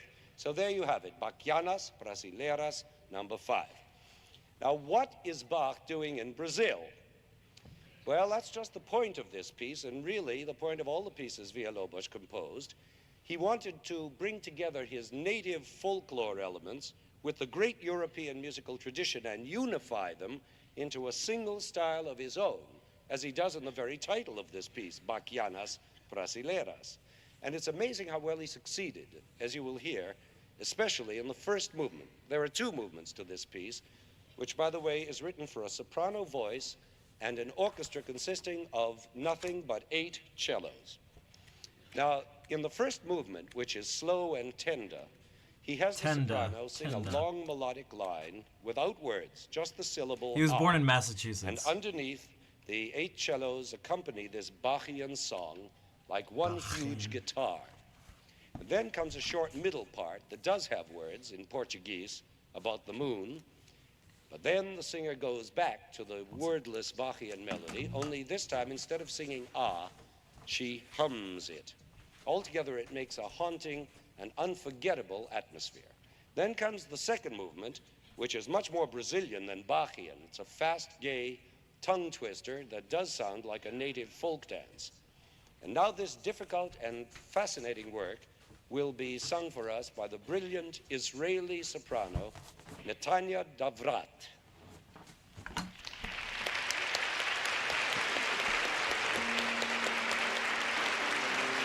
So we already heard this 5th one. That was the one we watched like 20 minutes ago or something. But maybe we can do one that's just a different one now that we know that.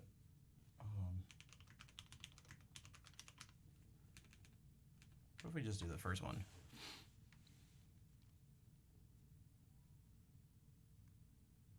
just to get a different sort of flavor here.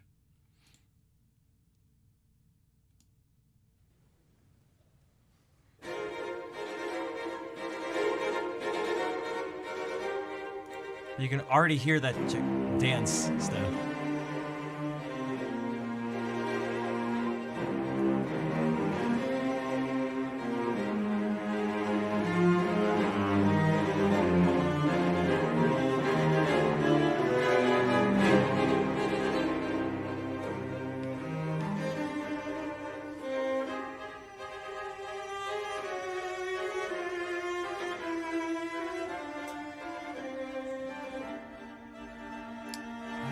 I'm not sure, actually. I actually haven't listened to all of them before.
I'm pretty sure that's more of that planing where the chords just shift exactly without necessarily fitting in the key how you would normally think about it.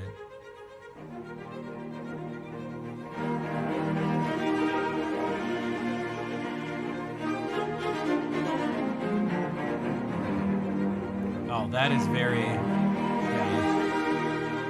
South American, you can say.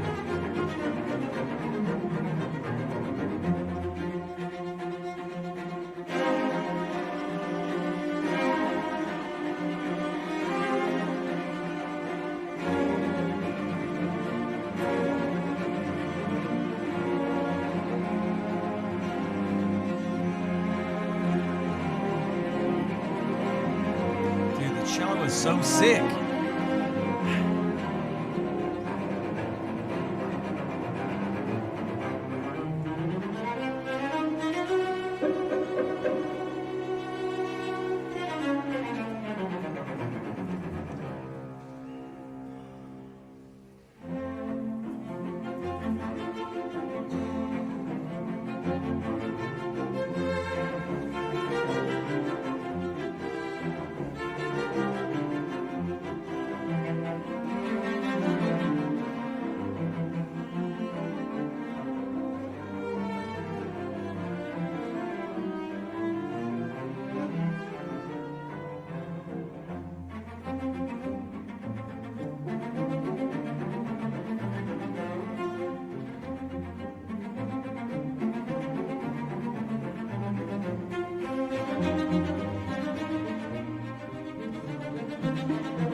Train of Capira? I don't think I've heard that.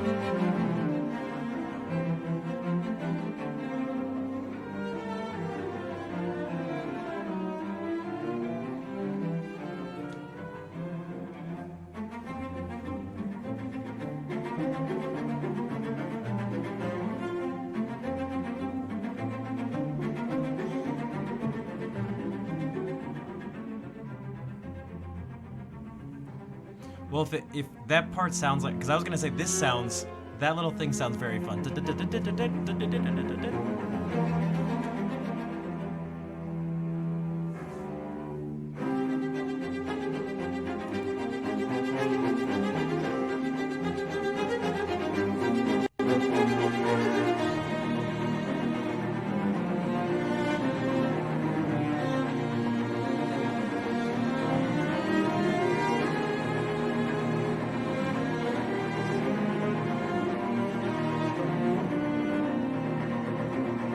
feel like that was very Bach-like.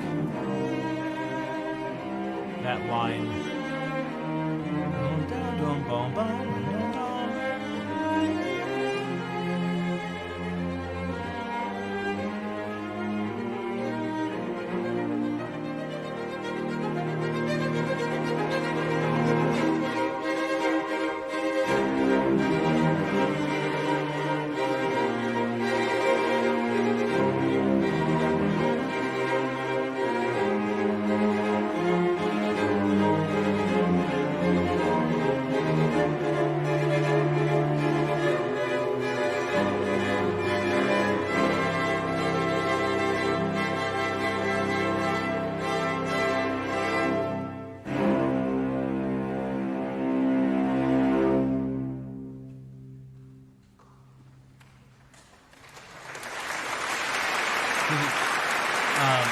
And this is kind of long, so we won't do the whole thing. But although this is a fugue, what is this? But a fugue subject that Bach would have never written. But so let's see what happens. A fugue, by the way, for those who don't know, you start with a melody, a motive of some sort. That's the subject. And then it's called the subject, and then you get the answer. And there's a pretty specific set of rules that govern the relationship between the two. So like if we went like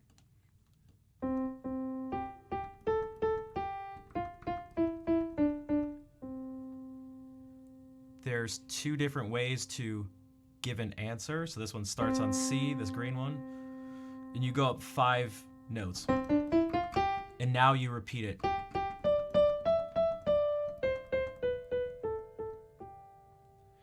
And then you get the subject again. Hey, Airwheel, what's up?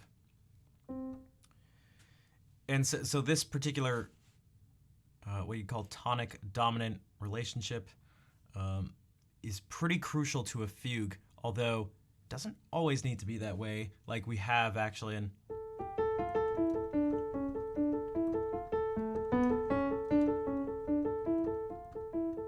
because that one goes from the tonic to the subdominant.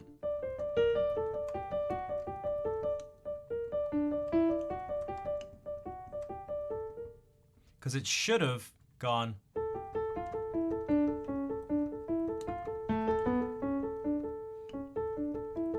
and then you start with it 5 notes up. Everything's shifted up 5 notes. But it's not. Everything shifted up 4 notes. So, but whatever. That's the basic idea of a fugue. So we're gonna hear this, and then we're gonna hear it answered. And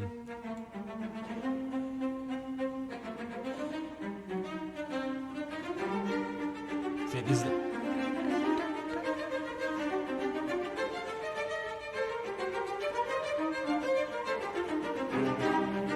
subject again.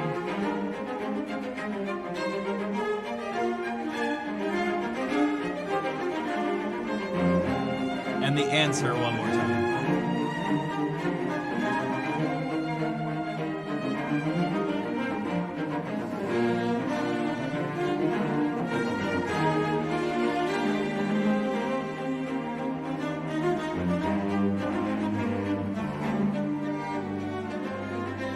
So now we hear it again in a different key.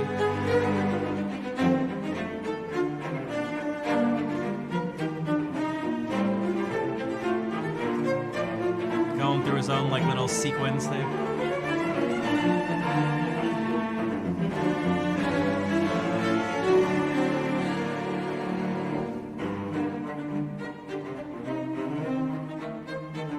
This counter melody to the subject.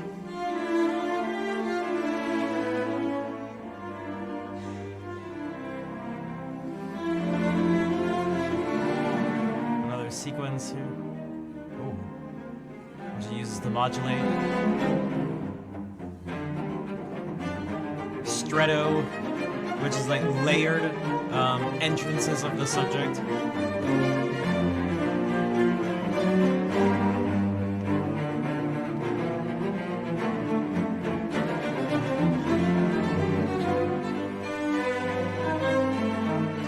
has these moments where he throws. It's almost like the piece changes, and all of a sudden he just does like something very baroque, and then goes, well, not very baroque, but.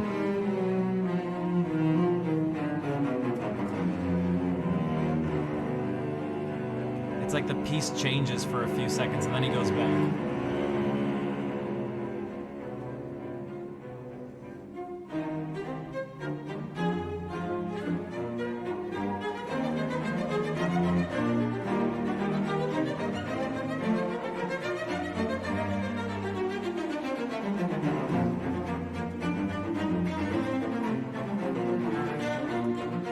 Sounds like a double fugue, meaning there's two separate subjects, which we're hearing both at the same time now.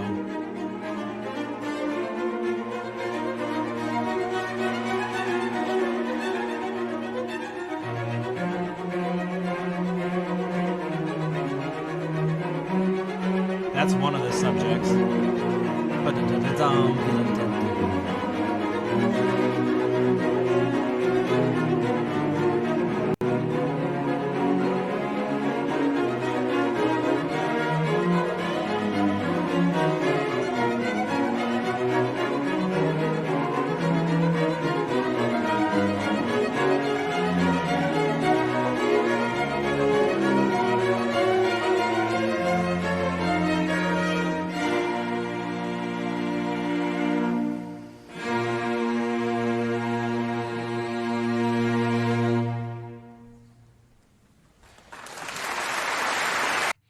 So, almost English Elgar. Yeah, I could see that. I could see that. For classic TV, oh my gosh, what's up, ASDF? Yeah, there was this. Okay, well, I mentioned in this first part that there was something that sounded like Bach. What it sounded like is actually this. Well, I'll show you.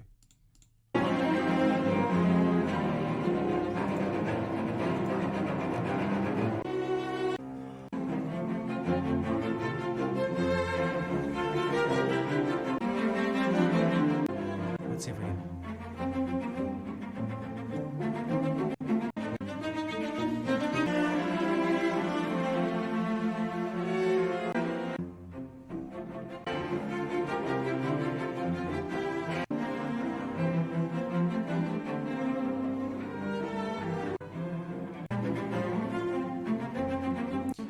Where is it?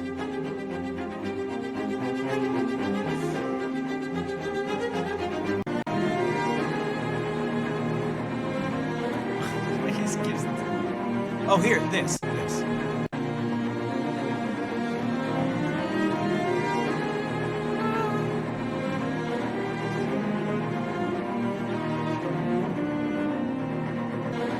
Now, if we change the last note.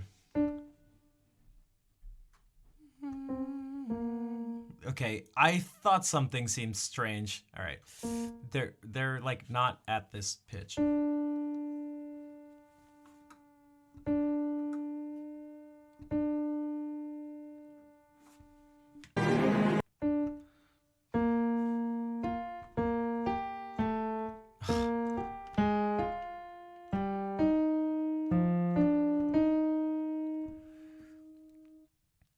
This is basically what gets played.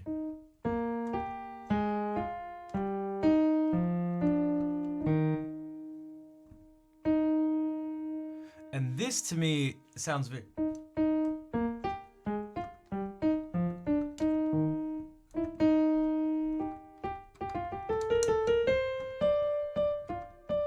This sounds like one of the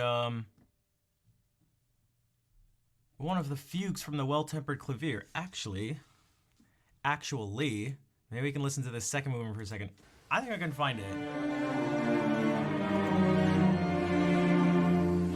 I have them.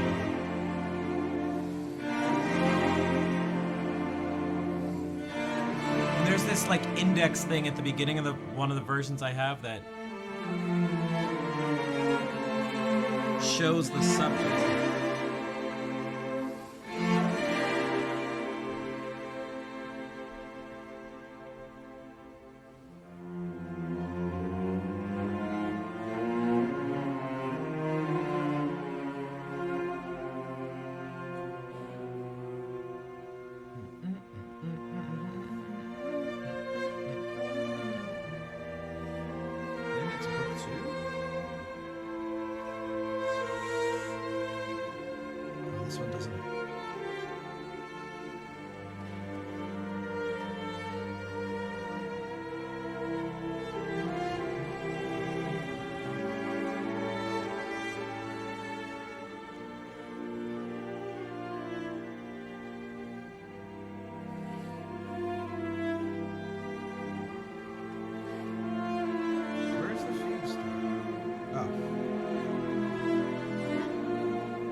What the heck?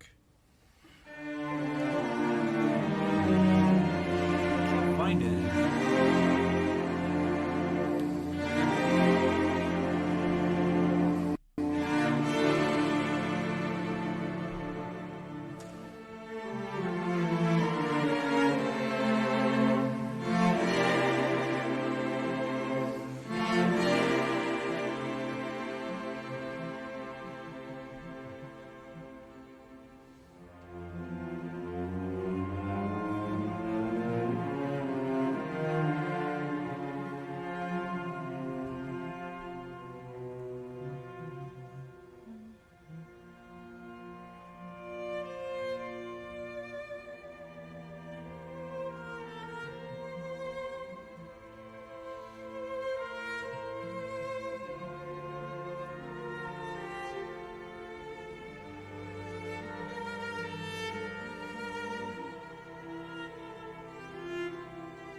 Yeah, the feed does come up.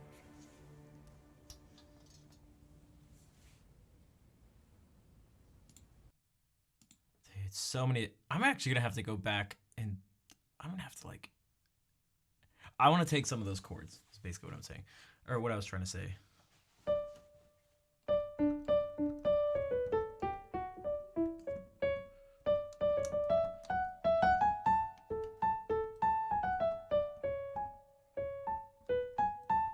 Can someone tell me what is this? Not one of the fugues from one of the books of the Well-Tempered Clavier? I don't know if it's in.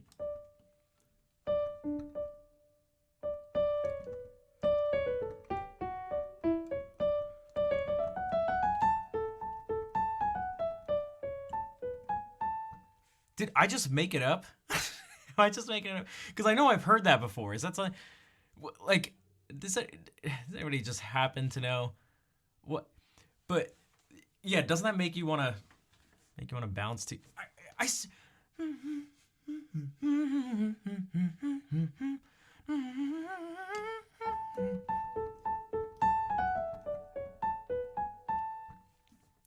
But that was that thing that I was mentioning before.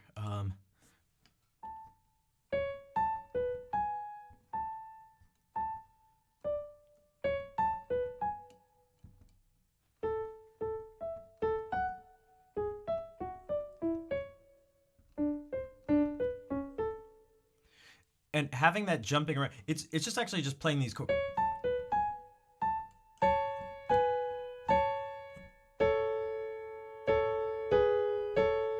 That's all it is. But the which note is on top is flipped. And they're just offset. So instead of hearing them at the same time, you go.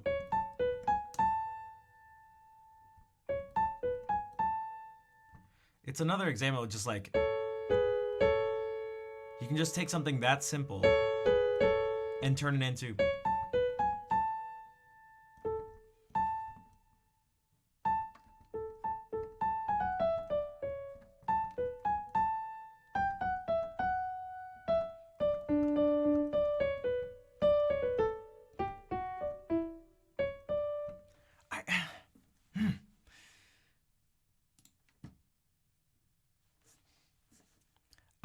dude, how can I not? Oh my god, I'm like getting obsessed.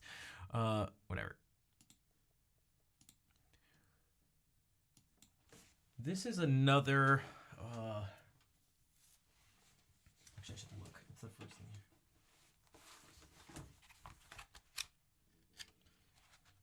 here. Yeah, is it short of number one? Yeah.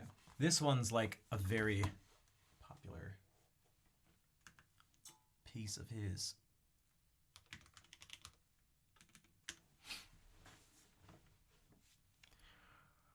I feel like I'm about to sneeze.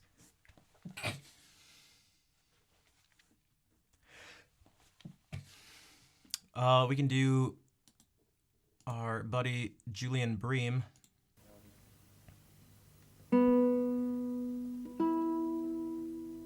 Thank you for the bless you.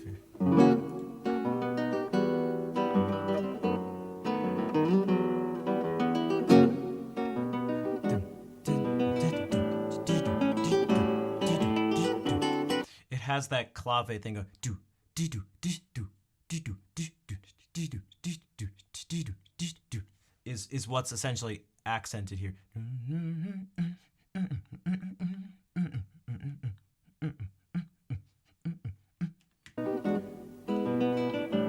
So just to go, well, yeah, whatever.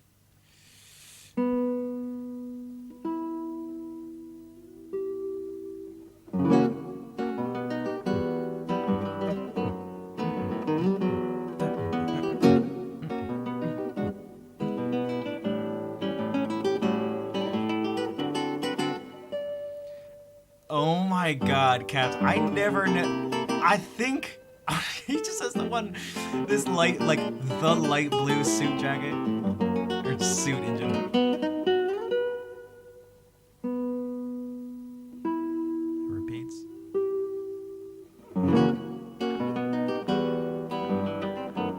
So this is clearly one of his pieces that has like a heavier popular music influence. Brazil at the time.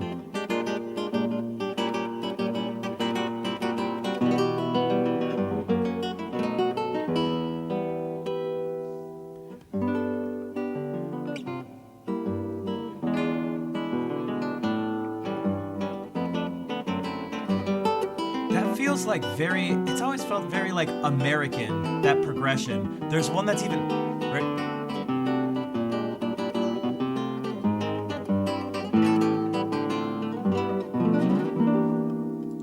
Okay, so I have to pause this because I remember hearing this. This was one of the earlier guitar pieces I heard because it's so popular in the classical guitar repertoire. And I just feel like I'm in like, I don't know, New York in the 40s or something like that. Or the 30s? I don't know.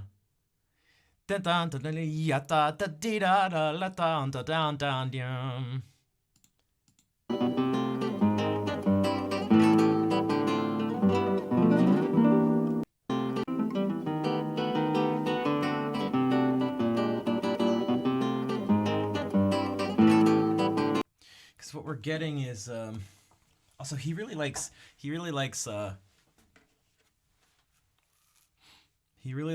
sixth chords, so like, and it could be something like this too. It could be like,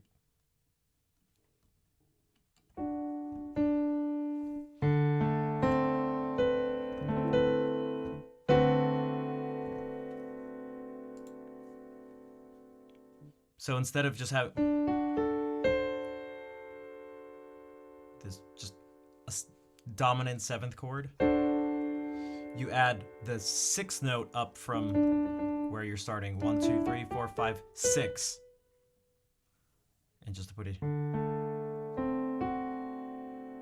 So this is just our normal, this is just.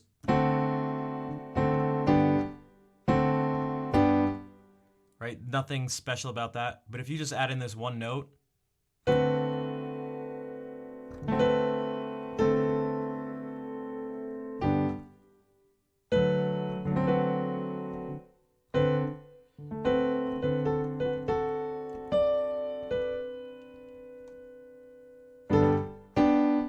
And that's what he's doing here when he does those pauses, when he goes,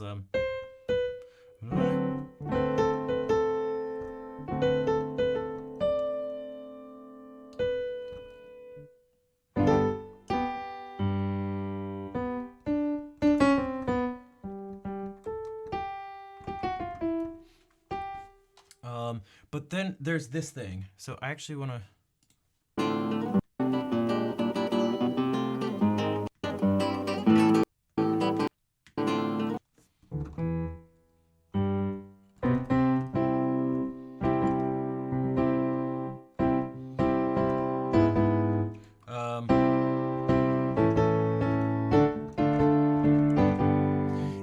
It gives me like it kind of sounds like that.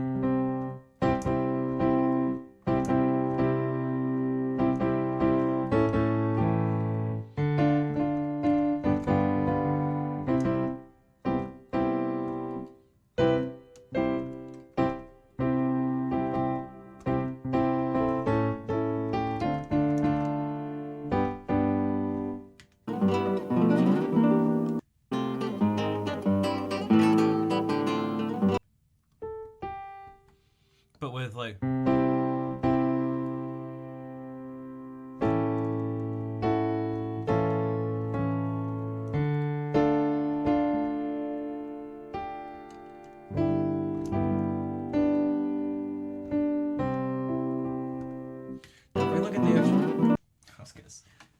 if we look at the actual notes,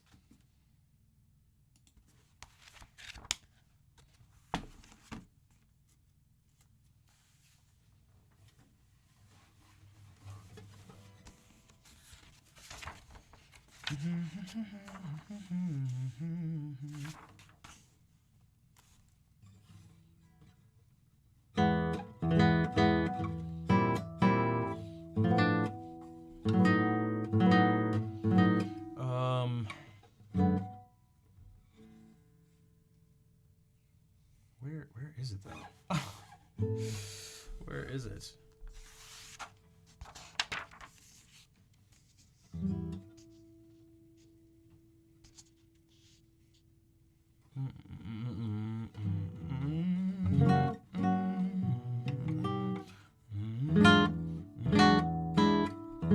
Dominant 9.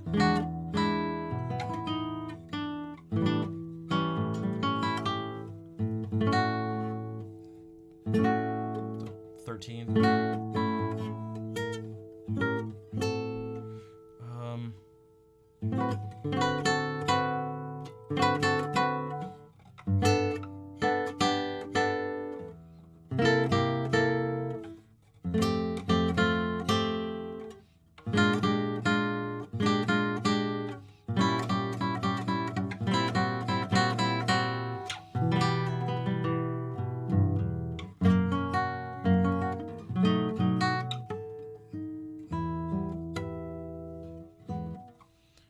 So it should be, yeah.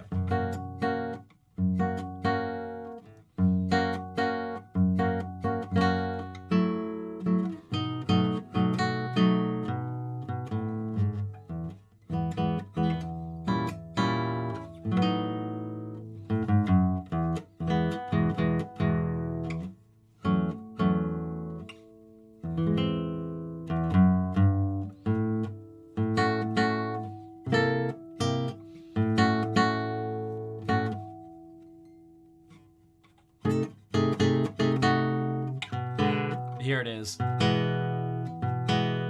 think.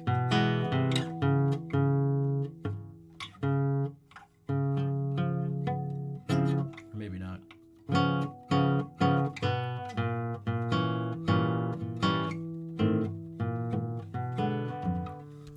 What the hell? What am I missing? Why can I not like find stuff?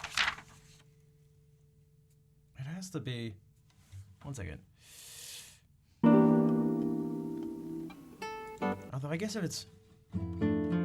Oh. I maybe should have just looked for that.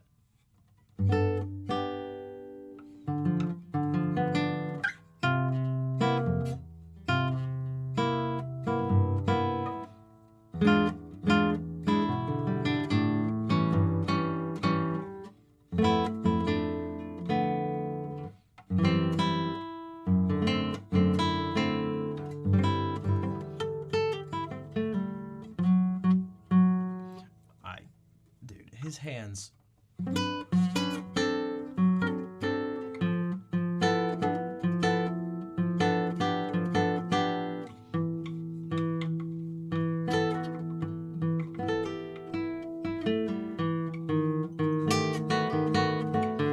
Here it is. Jesus, that.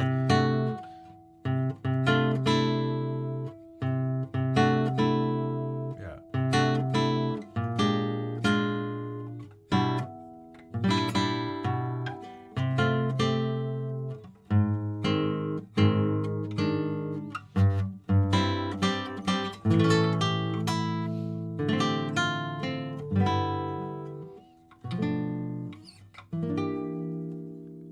So we did have this one chord in second inversion, 5 of 2, 2, 5, but you don't go.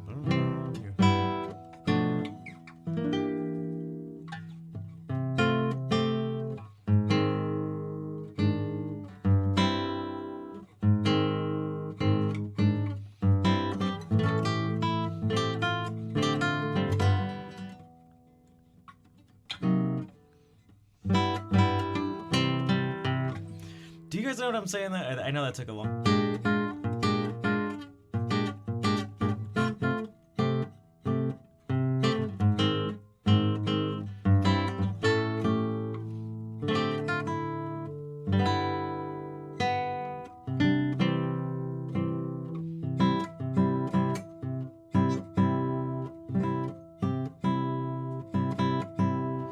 Like, what's the sound I'm good? I feel like you could make it even more sort of over the top, but.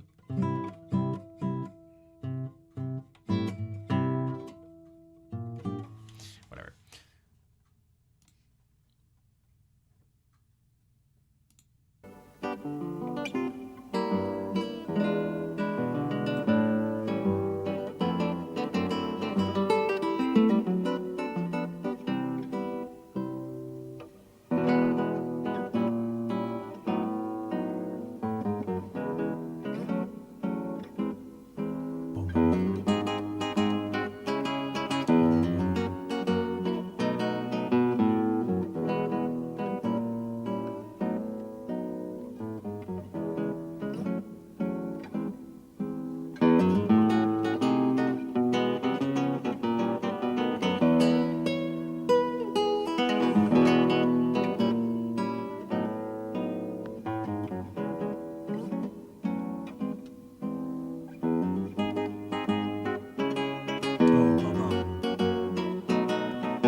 Jolly good old chap. Yeah, these guitars sound very different. The recording's different too. Obviously, Bream and I are different. Not a fan of that sound. That guitar sounds very plinky, clinky, plink, plink, plink, clink, clink.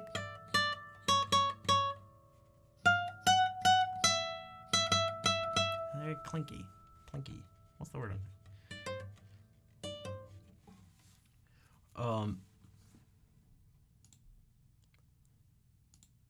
So what I will do now, because we do have to head out. One sec. I grabbed the binder. I'll have to re-photocopy this. I messed up photocopying this. Well, There may be others, but at least this. This sounded sped up. I don't think it was sped up. I mean, nothing seemed out of place for me, and even actually, let me do this.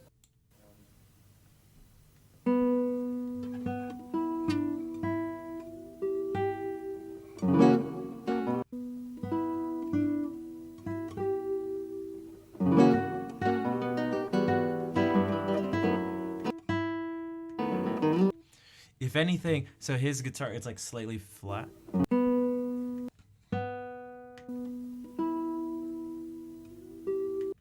Unless this just went out of tune since over the course of the stream, which could very well be possible. That's...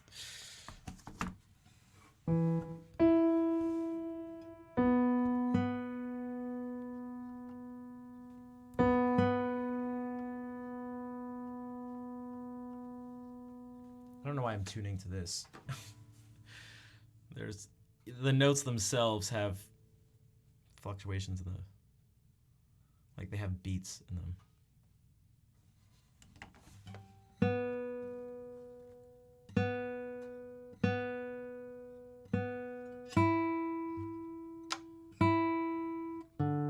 Yeah, so this was basically fine.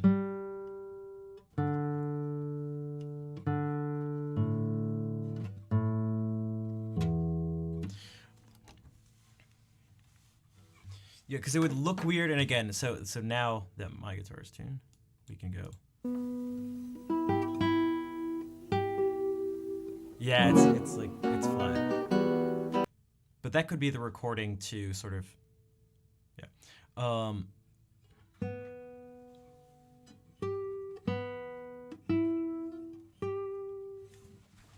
But we have this. This is a piece by Villalobos that I do play. This gavata choro. So it's a gavat, it's a choro, it's also a rondo, meaning you have this first section.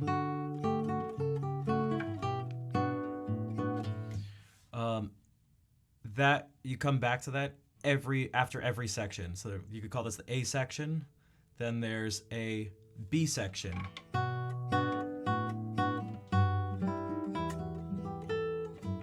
And after you get to that, you go back to. You got a third section, and after that you go back to.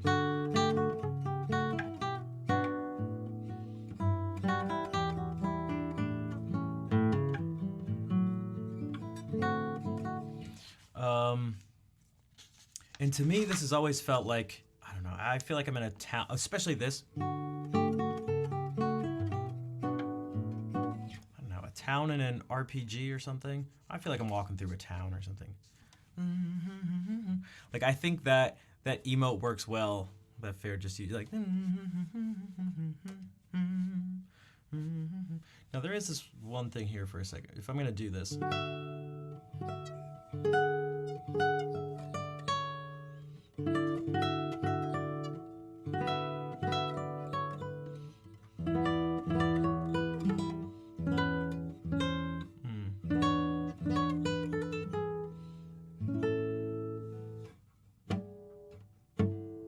There's that, but there's also.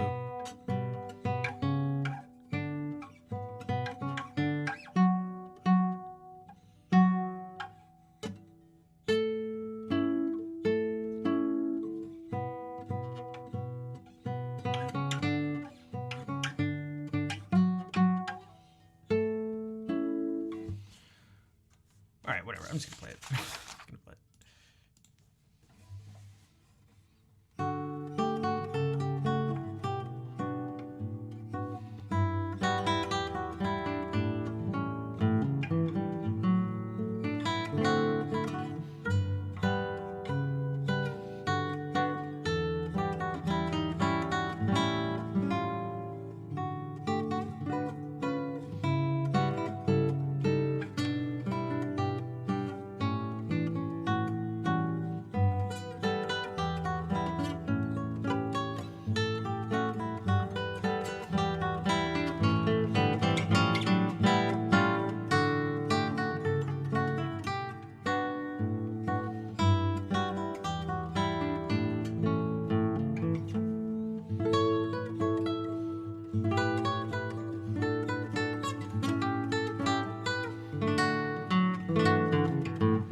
here's an example of planing. This is just all shifting down the same shape.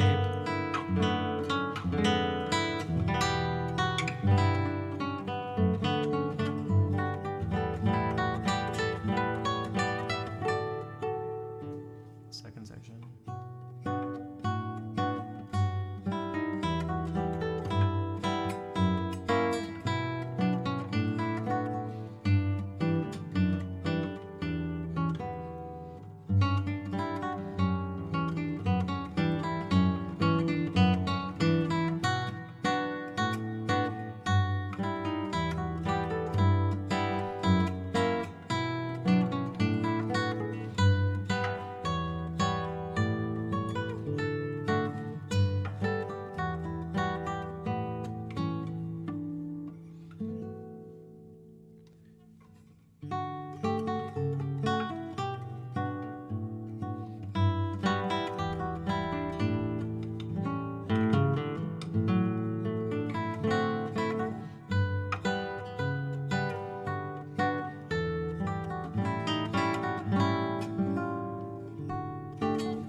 Oh.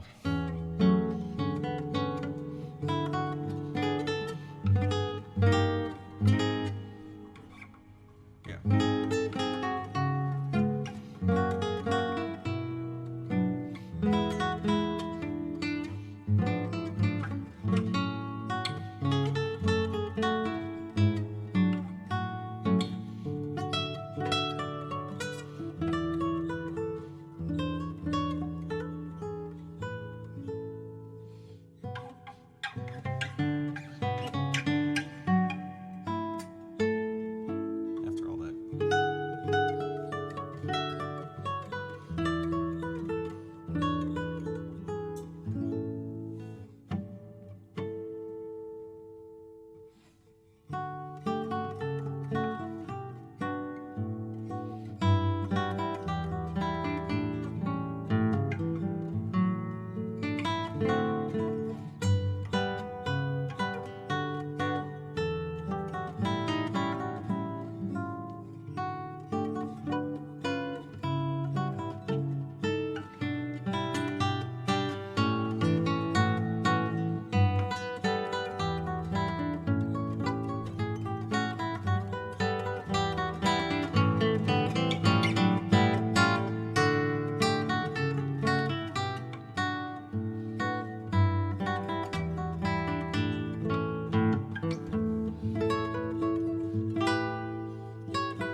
And after all that.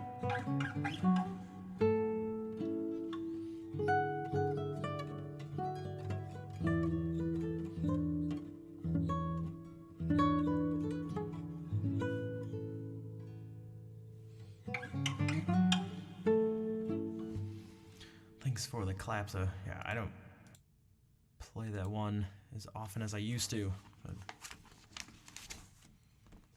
But yeah, it just keeps going. It just keeps looping back over. Okay. It is 10.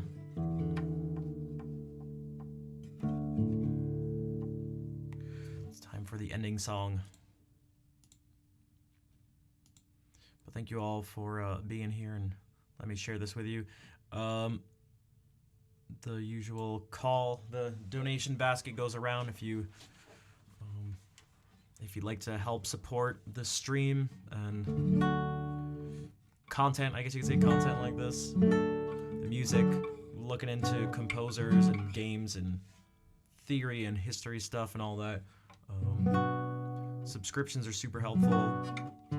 Donations, bits, that all helps. If you can't do that, following, chatting, sharing the stream, saying hi and bye, spamming hearts, it all helps.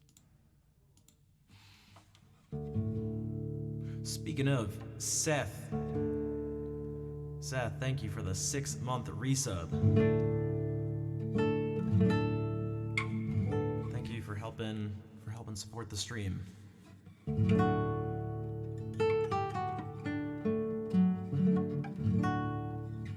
We'll dedicate the ending song to Seth right now.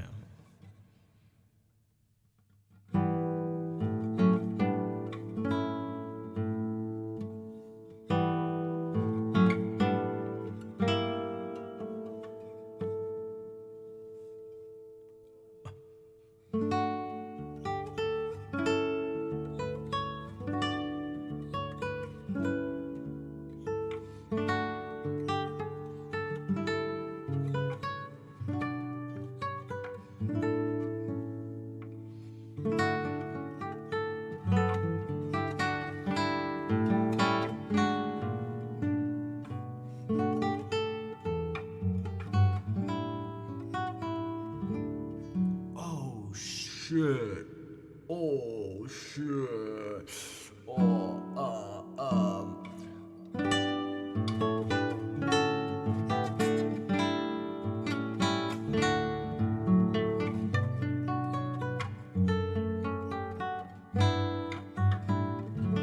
Wow, Lemur's trying to one-up Seth. I see how that is. Okay.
Ooh, that little nod to view, that actually worked out well.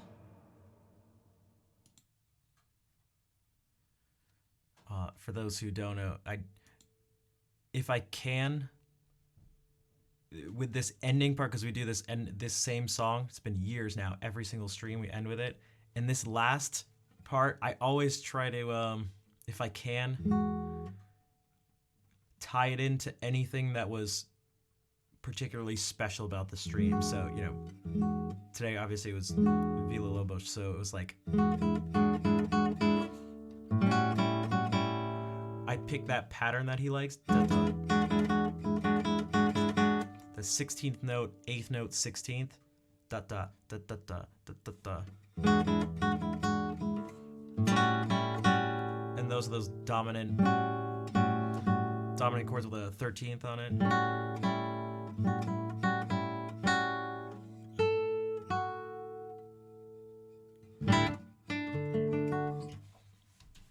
So that was a nod to the piece that Bream played. Thanks, Killa. And Sapphire Lemur, for the basket. I'm enjoying the recent highlights of different composers. Dude, thank you for the $100. And this is not the first time that they've been very supportive. So, not to mention just being here like every stream. I don't know if how much you're lurking, but I mean, you must be listening. You and Good Noodle Mom must be listening because you always come in like almost without exception at the end of the stream with the hearts, which is really cool to see. So thank you. And I mean, look, Good Noodle Mom's there. And Seth, don't worry, Seth, it's totally not a competition, even though Twitch has it structured that way with the literally first place, second place, third place, gold, silver, bronze for gifting subs and stuff like that, but it's definitely not a competition.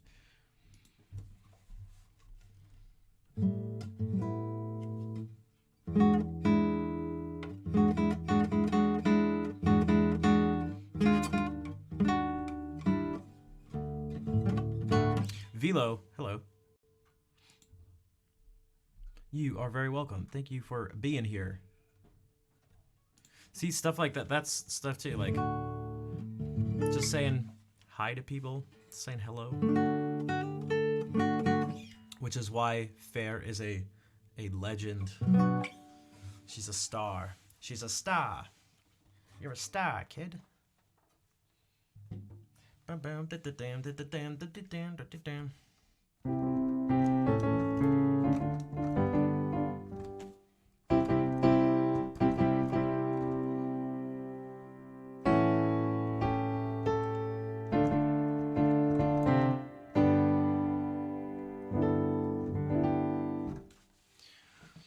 Plans for the summer. Nothing like really in particular. I'm going to look for Twitch soundtrack icon. Okay. I can do that.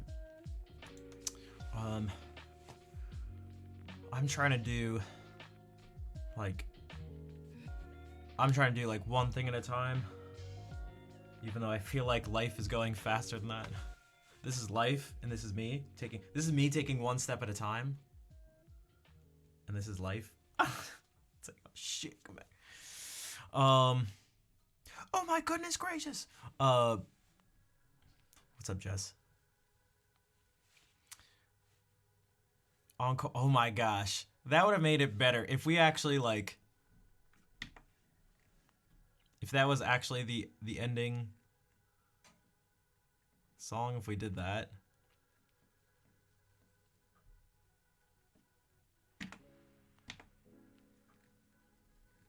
What the?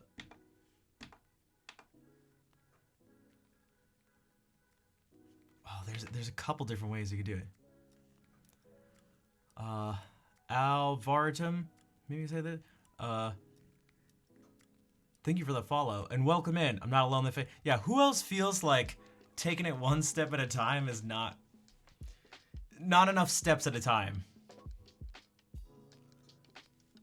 Who else feels like that?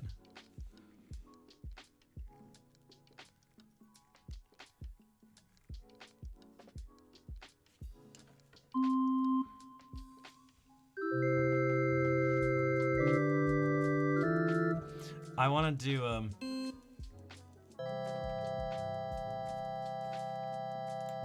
This is the ending side. This is the donation basket getting passed around. This is the donation basket.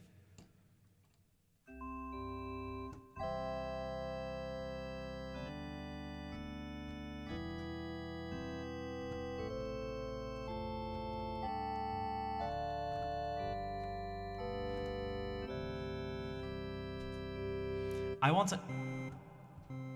We can.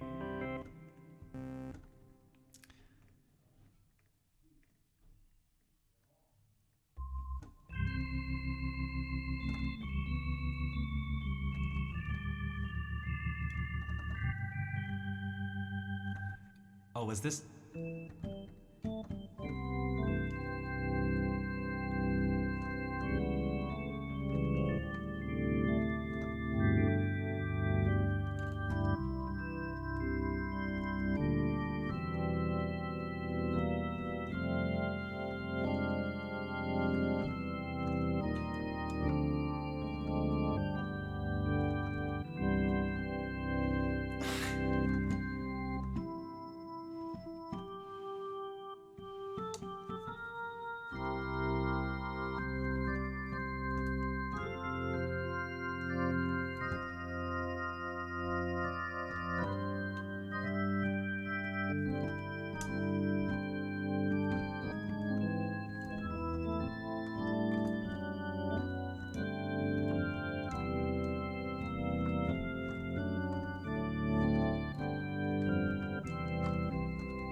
Cruella de Vil?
Okay.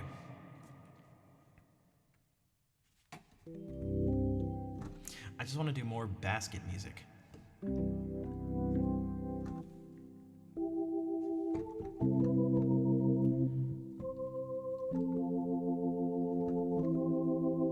All right, I guess we're not ending. The dad from Roger. I look like Roger from 101 Dalmatians. He's trying to rate the music. Raj Mahal, hello. And so Miri, thank you for the raid. Welcome in, everybody. Here, let me play some guitar. Flintstones theme? Not really. I don't think so. Here, we'll do.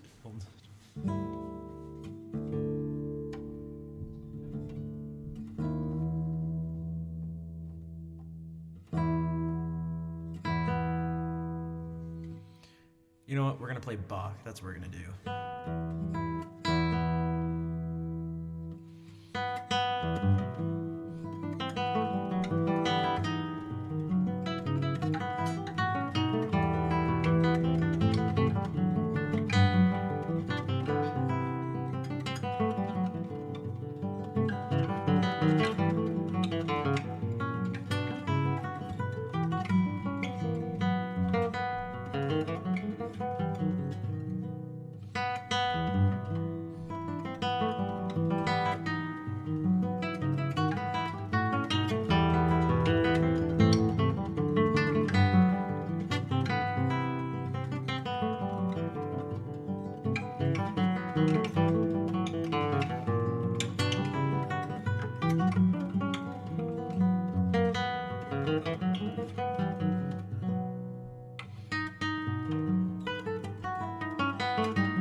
Miri, thank you again for the raid. How was the stream today? And for those who don't know, pianist Miri is a pianist. Also streams on Twitch. So if you want to see someone who actually plays the piano, you can check her stream out. I just fake it. I just fake it.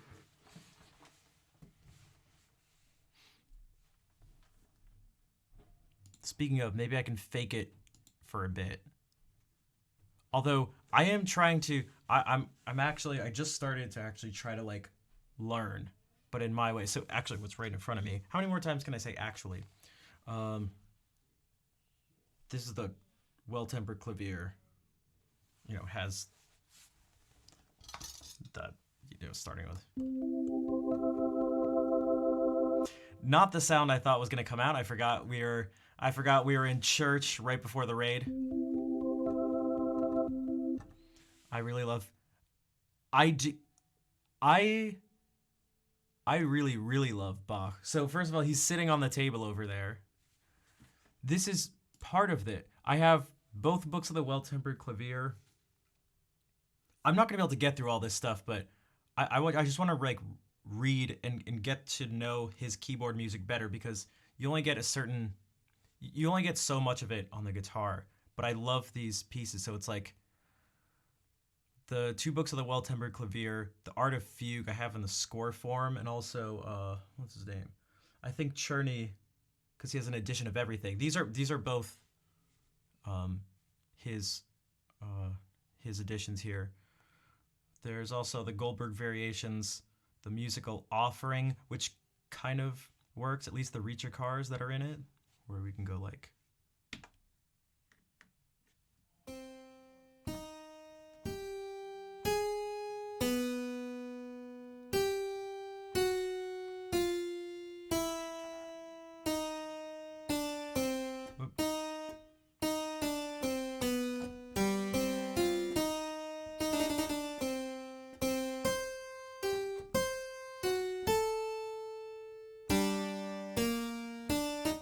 Yeah, he does that. There's the 6-voice Reacher car, or no, the 3 voices. But then I really like the second keyboard partita he has in C minor.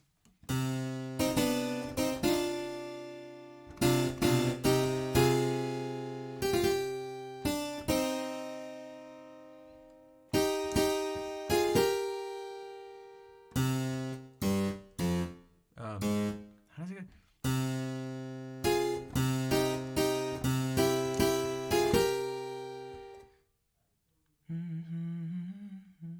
Is that how it goes?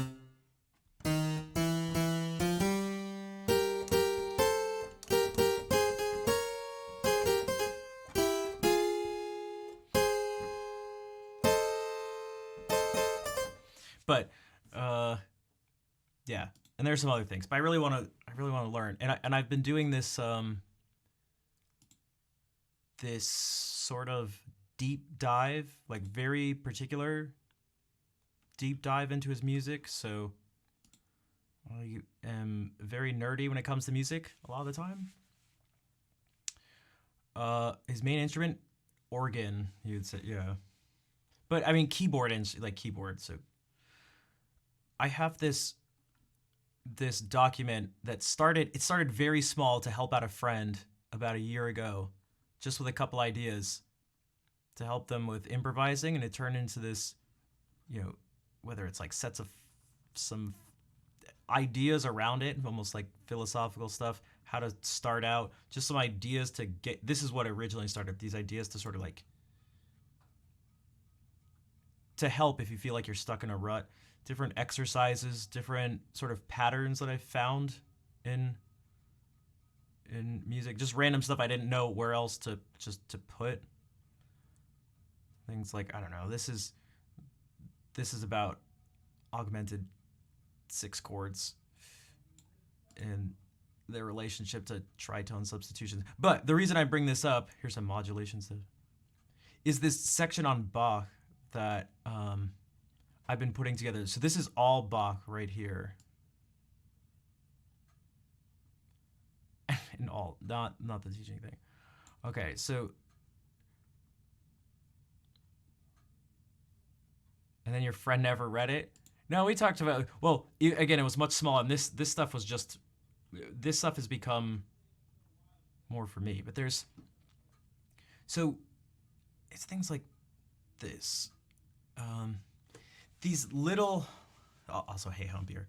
One of them we talked about today, like you could say relatively generally displacing notes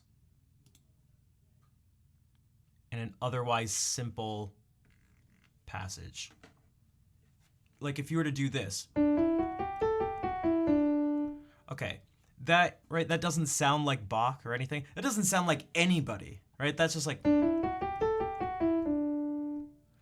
But if you displace one of the notes, we'll take this A and we'll move it down here. We go.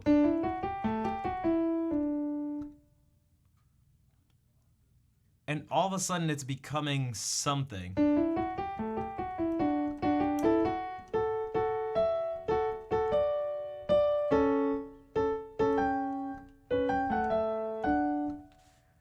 And it's like, okay. Another example being used was of displacing stuff.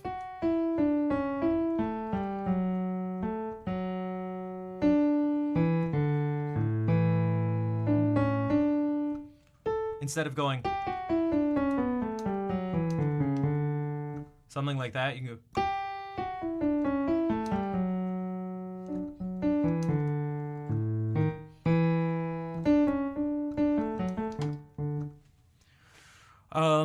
This move, as simple as that is, that happens like a lot. The popular one for guitarists is.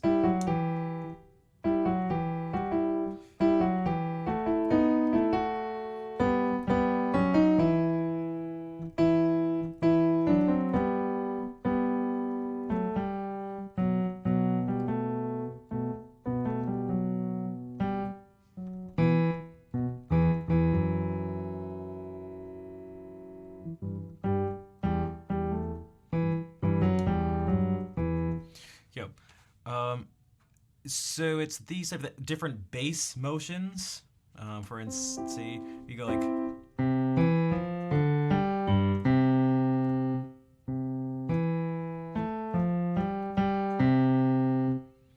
I have 6 4 5 5. So I did 6 4 5 5 1 3 4 2 5 5 1 5 5 6 7 5 1.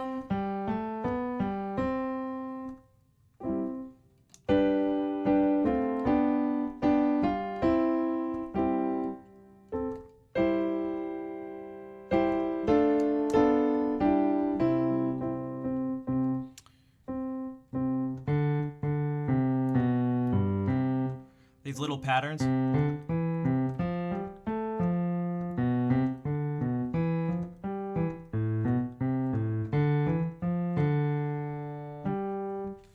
You could go in a sequence following that. The idea of swapping notes. And if we, so C and E become E and C. And if we do that with this sequence, it'll end up sounding like, how should we do this?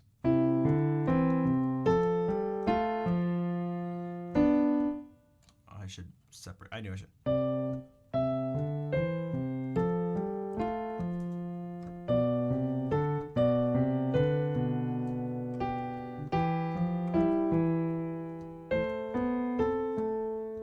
We can modulate.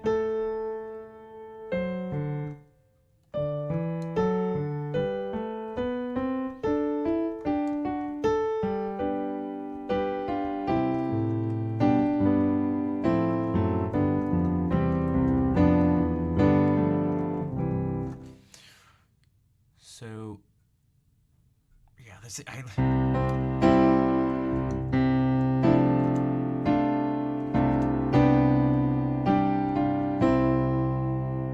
He does this stuff all the time. That's the beginning of like the first cello, the prelude to the first cello suite.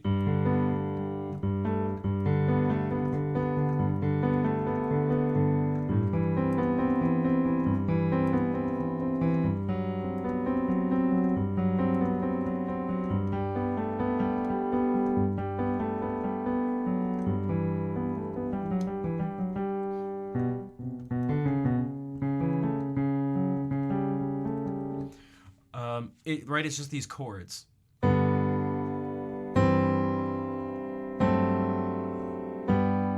One,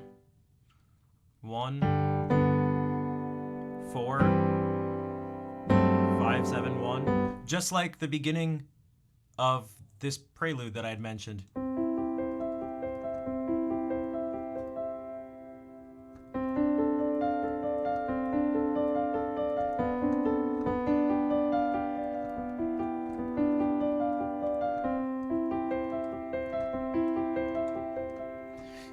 It's not exactly the same, and instead of 4, 5, 1, it goes 2, 5, 1. But it's just a similar thing there. It's like, okay, and then you land back here. And then he can start moving to a different key. And he doesn't even take any time to do it. He just instantly goes. Oh no, sorry.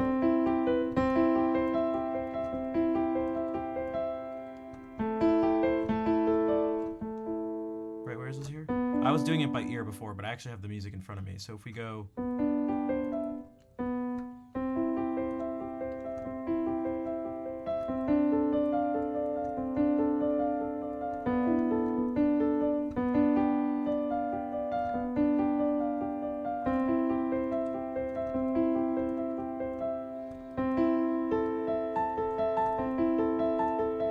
And now...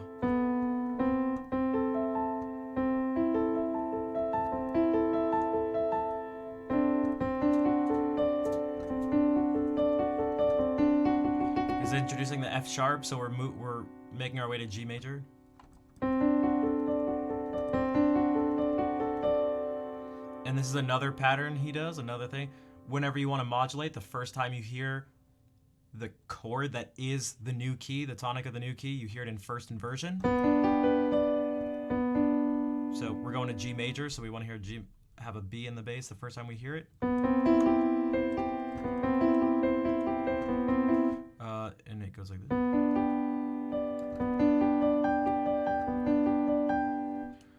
So it goes from C to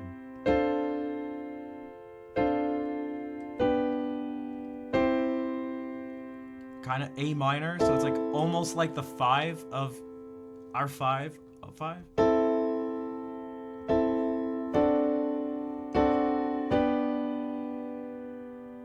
And now we're in G. So that's... and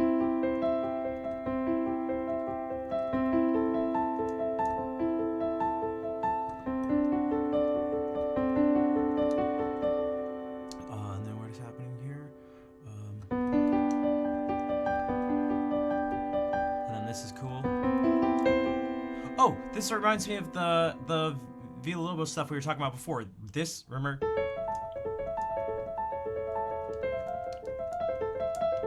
How this chord is F major 7 is one way to think about it, but it's also A minor. But it sounds different, but it's A minor with a flat 6.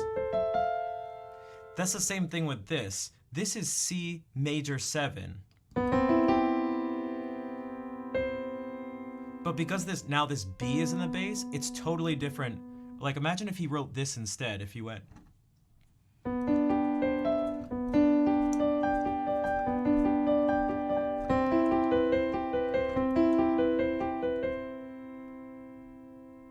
Those are the same notes, but if I take the B and put it down here, it goes... And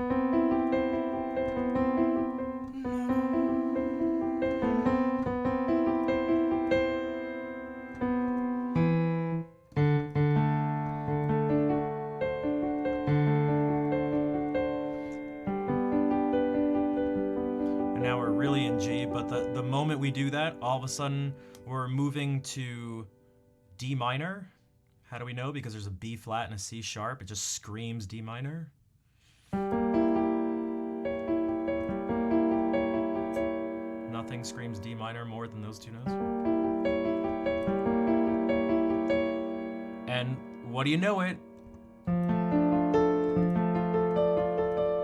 We get D minor in first inversion again, in F in the bass, because that's a really nice way to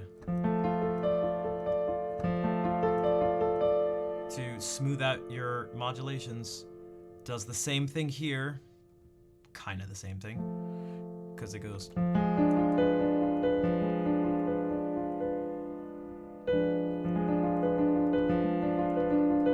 The reason I say kind of the same is because these notes scream C minor, but not really. It's more of a, and being a plagal cadence, it goes to C major, just.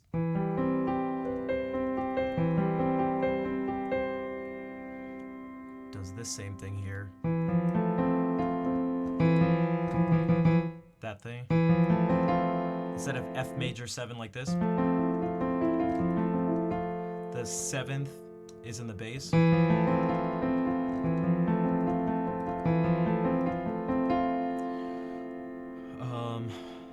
Apparently we're just analyzing the entire prelude, the first prelude, but that's what's happening. And just by changing this one note, it goes from F major 7 to D minor 7.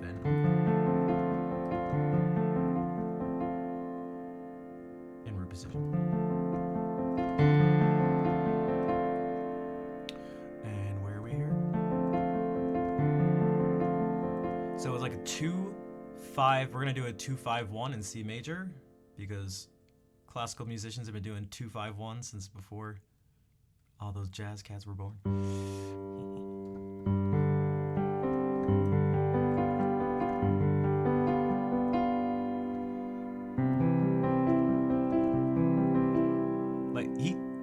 Like you saw the notes. He literally just went. He literally went.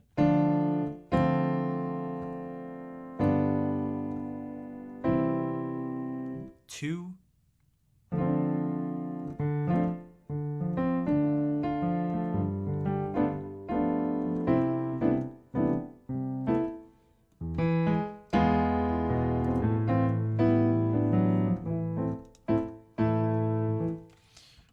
But where are we here? We're back here, but now everything's down an octave from where we started. So we're down here.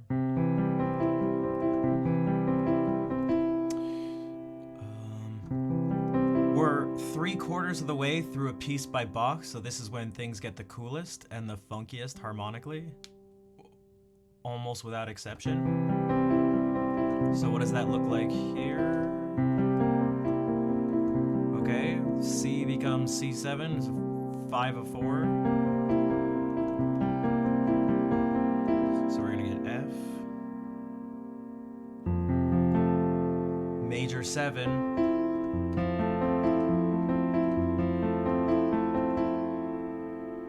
and then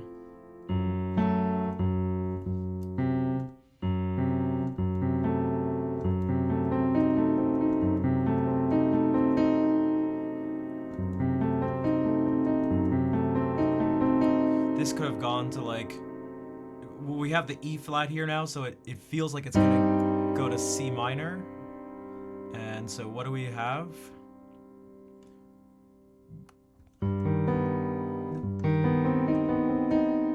Look at this.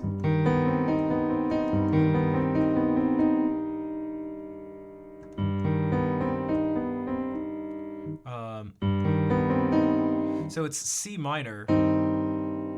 Right, because it didn't in second inversion, so this is, you're probably gonna get this, you know, something like that. But by approaching it with this half step below thing, we get a B natural.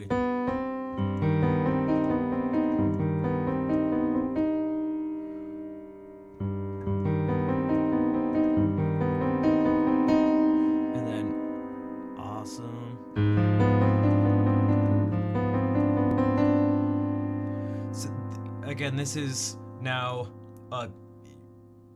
2-chord, kind of, in C minor, with this thing. But 2 chords and 4 chords are almost the same. That's the difference. But you can do them both at the same time if you want. To make a 2 half diminished chord.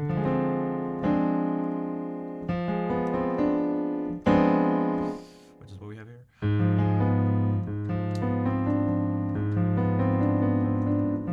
That's right, this is the prelude to the first book of the Well-Timbered Clavier. The prelude to the first...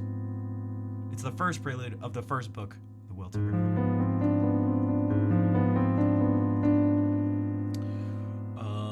I lost my spawn. Where's the... Oh, it just goes back down to this. Nope.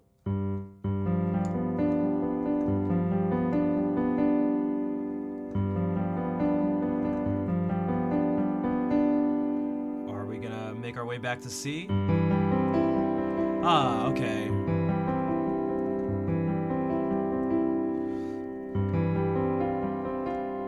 We have a suspension.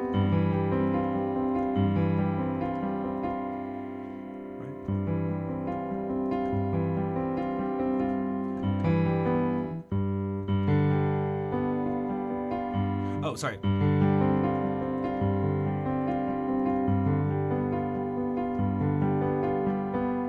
Oh, and we're gonna go back to just C. Cool.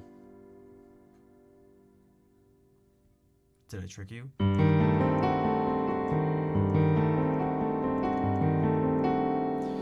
This is our 7 diminished 7 of 5.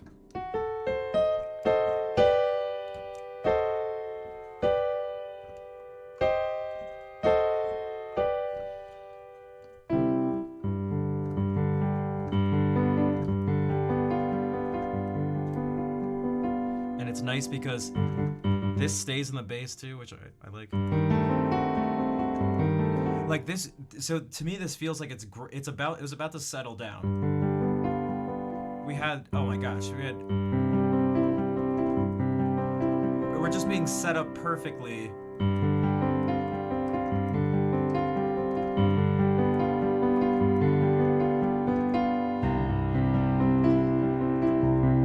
Right? We would have been set up perfectly for that, but that's not what happens.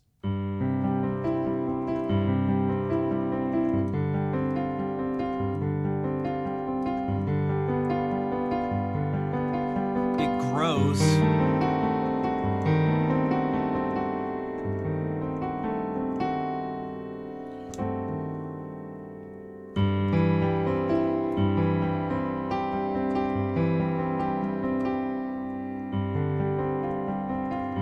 The same thing. Is he gonna trick us again?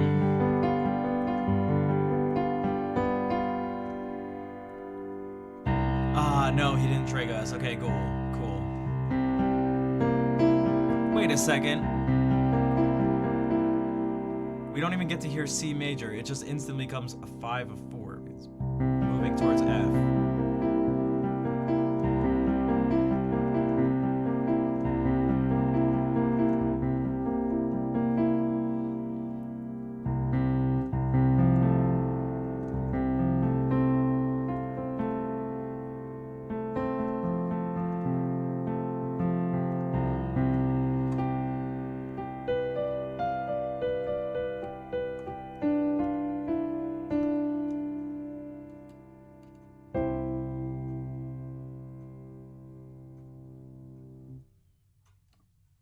This thing actually did that pedal thing again.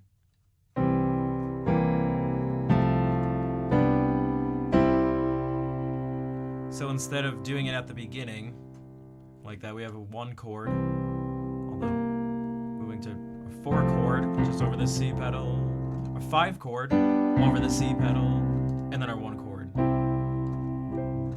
And that's the first prelude. Should I try to play it? I've never practiced this, but I feel like my ear can carry me a bunch. And at this point, I feel like I might as well.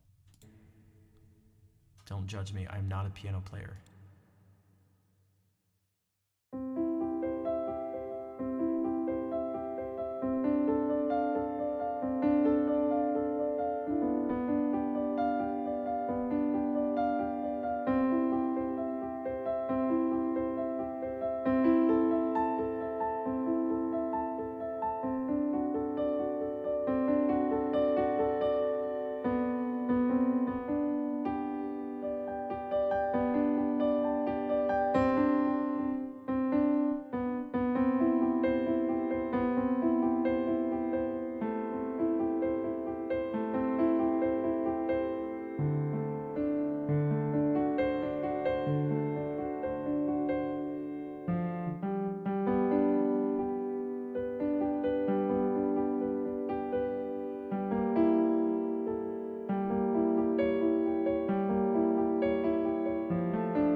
Now, I'm going to do a little experiment. There's the music.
I should have just trusted myself.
Do I trust myself again?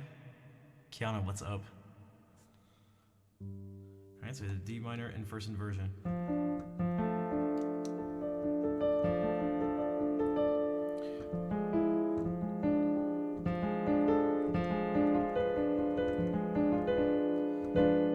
And it goes to C major. Then we had that thing, remember, the F major 7 with the 7th in the beginning. It's a D minor 7, it changed by 1 note. To G7.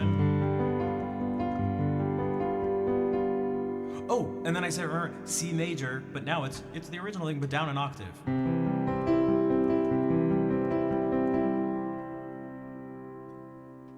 So that definitely comes next. And then we had...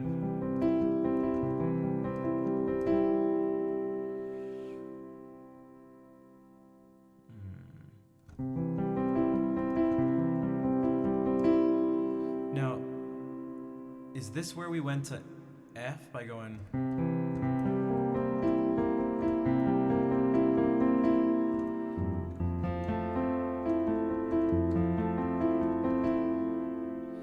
and then to...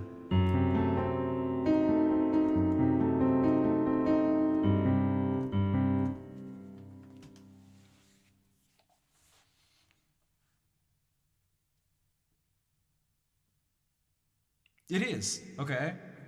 Okay. I just need to trust myself. So we went to, yeah, so, 5 of 4.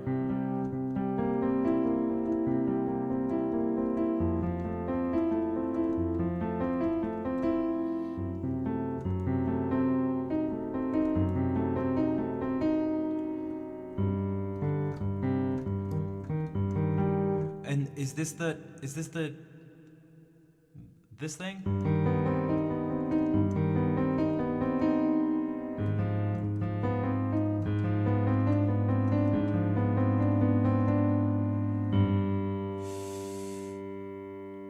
it C major in first degree? To this suspension.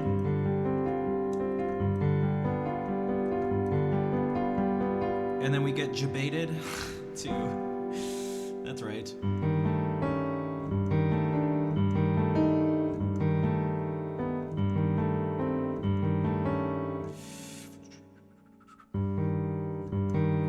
To the 5 of 5, so no.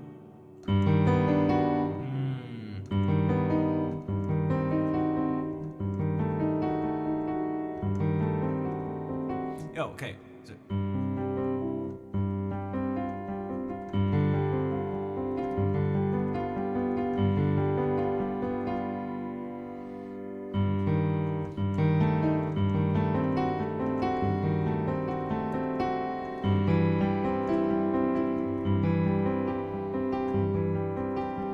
and then he actually does it for real. We hear the same thing? Okay. Alright, Bach, don't trick me again. And then we think we're doing this, but we don't even get to land on C before we get...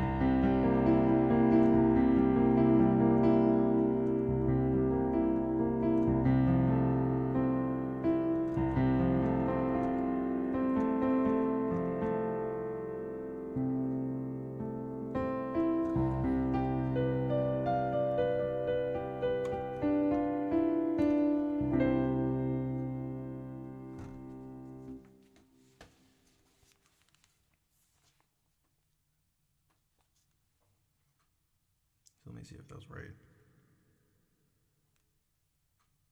Okay, yeah, after that thing was this. Oh, I was right. That thing to the same thing, just with A flat that we said was our 2 chord.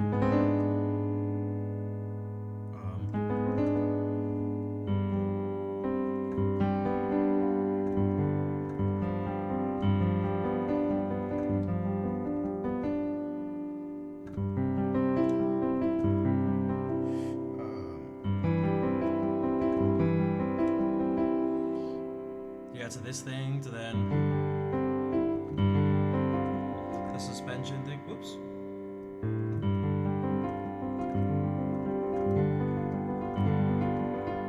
To this, it gets brighter. It's this.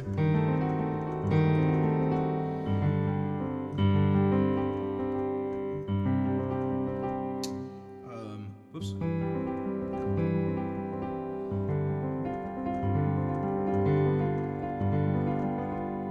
And then we don't even get a chance.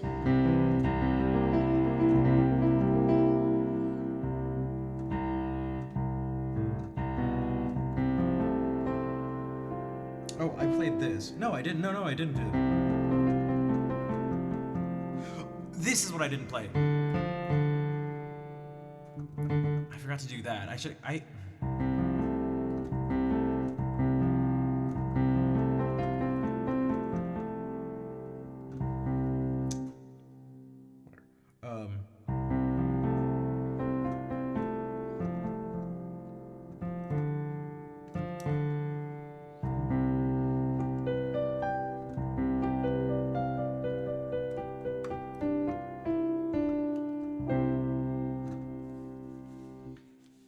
I missed these 2 notes.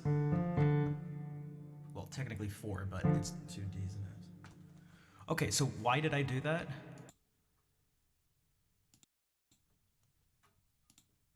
I wanted to try to take the opportunity, because it just presented itself, to go. I've never like looked at that piece. I've obviously heard it before. But you guys saw me do this. What? This is what I mean about you could say the power of like theory and just general analysis of the thing. Instead of going, it was like, can I memorize this thing? Essentially without even trying to memorize it.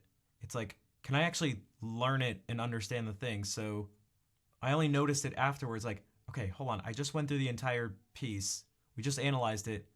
What are the chances I can recall and make sense of what the stuff was instead of going, okay, C, E, then there's a G, then there's a C, then there's an E, and then there's another G, and then there's another C, and then there's another E, and then there's another G, and then a C, and then an E, and then there's a C, and a D, and an A, and a D, and an F, and a C, and a D, and a D.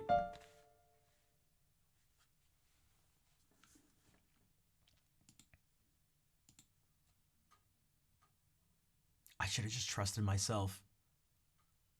I should have just trusted myself the 2 times when I peaked. But you saw it was at least the right stuff. I just thought you know what it was?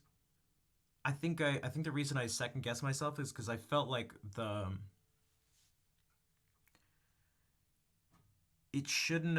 things shouldn't have come up so soon in the piece.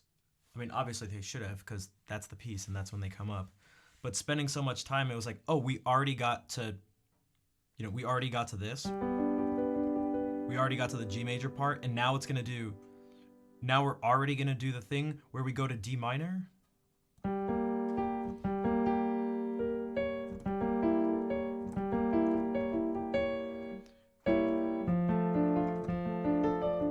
It's like we can't already be there, but we were, because it just took forever the first time, because we were analyzing everything. But so knowledge is power. Kids, stay in school. Don't do drugs, because drugs are bad. Only you can prevent forest fires. Stop, drop, and roll. Don't talk to strangers. I'm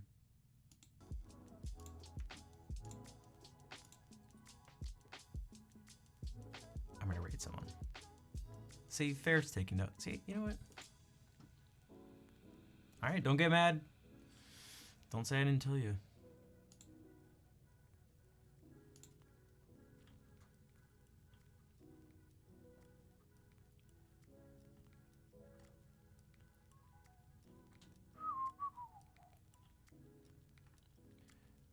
What the heck?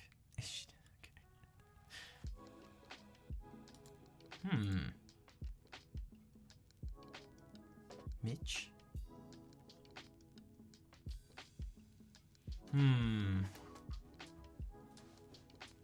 There are a few. Don't mind me. There are a few people. That we could raid.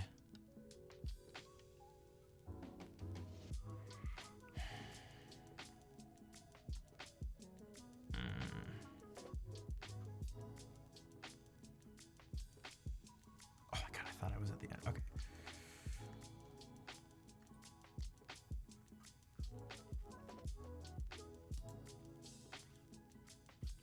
Let's raid Claire, because it looks like she's doing something kind of special. She's at her parents' house, it looks like. It must be. She's outside doing a fireside Reese's s'mores and music stream. Hey, Wellette, what's up? Nice to see you. The closest things that to just like straight up composing is probably if you go on YouTube and you look at the you'll find like some of the improvisations that I've done. Actually, a bunch of them. There's like a lot of stuff on there, especially if you combine it with literally now over 300 past streams.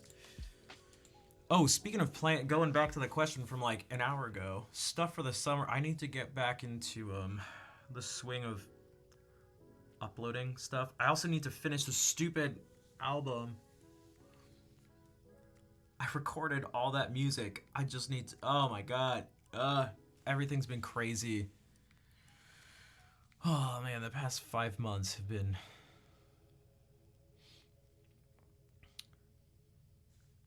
crazy. So dude, it's been so nuts. I was so close. I was so close.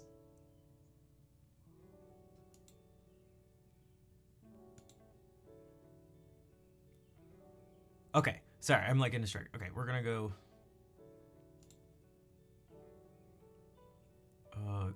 Yeah, Claire's streaming with an actual fire. It is a heartbreaking song, though. It is, Claire, I agree. Uh-oh. Dog, nah, I'm too loud. Oh, she's dropping frames. While his wheels start spinning on the pavement, and I go filled. Alright, hopefully the stream holds up. Claire, for those who don't know, Claire is a very good friend of mine who I first met through Twitch. So, yeah, it'll be fine. She brings her whole setup. She brings all this, although it looks like she didn't bring she has a different mic this time. Maybe she didn't feel like bringing her other things. She sets up her stream stuff at her parents' place. How can I tell what's my original stuff with the video? Everything, all the under the category of improvisations, it'll also gonna say it in the description too. Here, let me do this really quickly. I'll show you guys. Swinging box. Oh, you mentioned the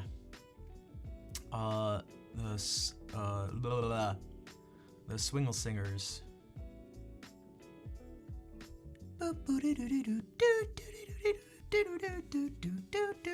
Right? Don't they do that? Don't they do that fugue among other things? But I'm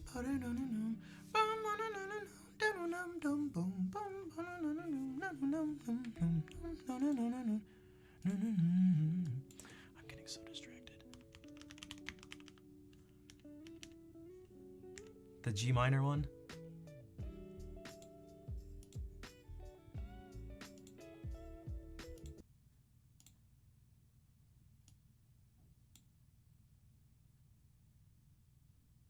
Everything that says improvisation.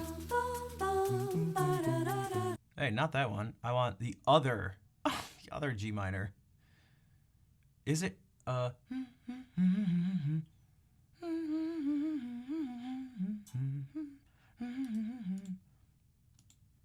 right?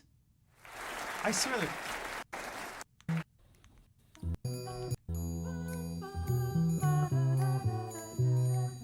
this is the little fugue, because there's a little fugue in G minor, then there's like the big fugue, the fantasy, and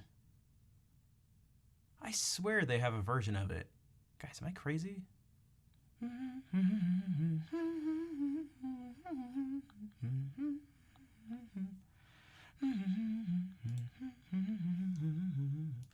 see if...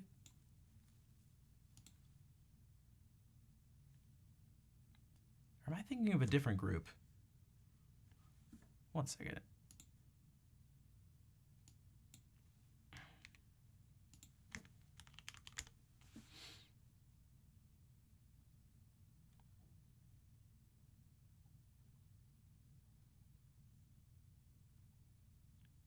Guys, I swear I'm not crazy.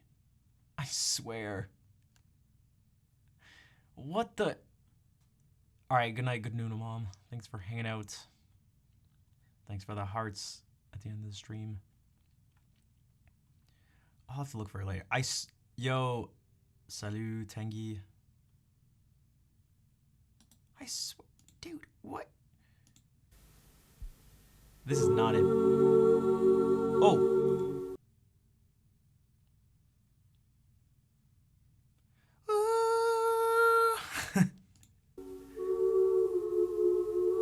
Oh, this is the keyboard partita I was talking about.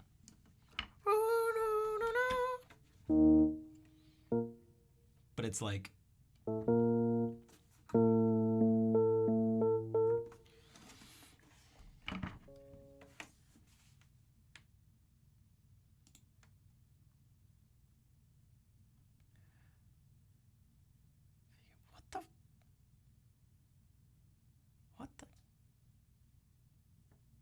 Okay, let me check on Spot, because this is the most important thing in the world right now.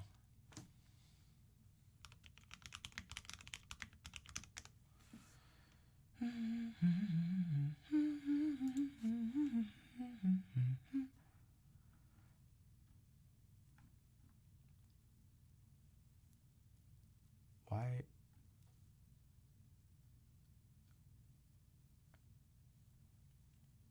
Yeah, I don't know.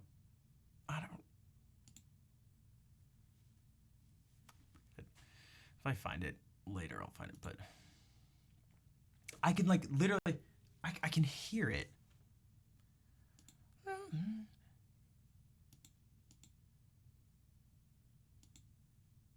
Okay. Right, it's this one.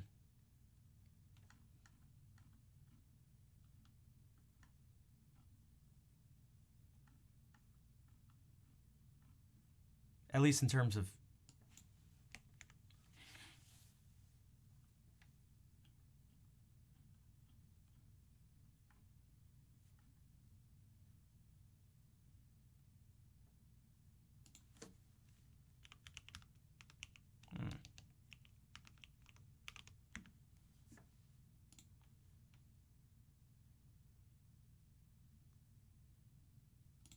With our boy, the dude who's...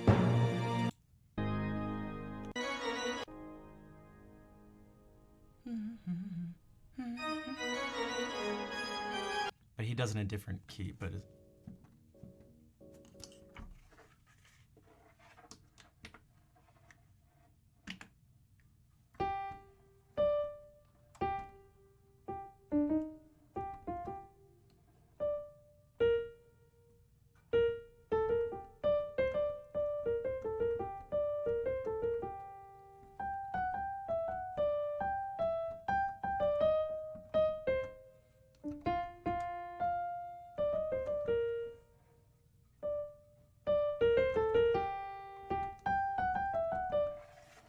This one?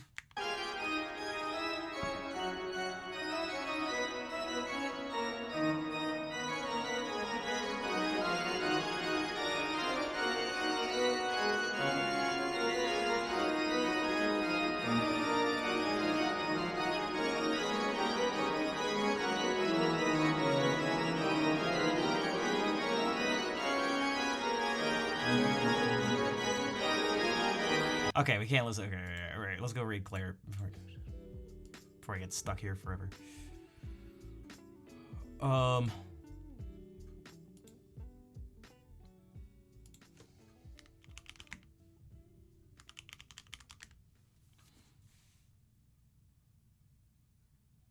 like a Christmas song.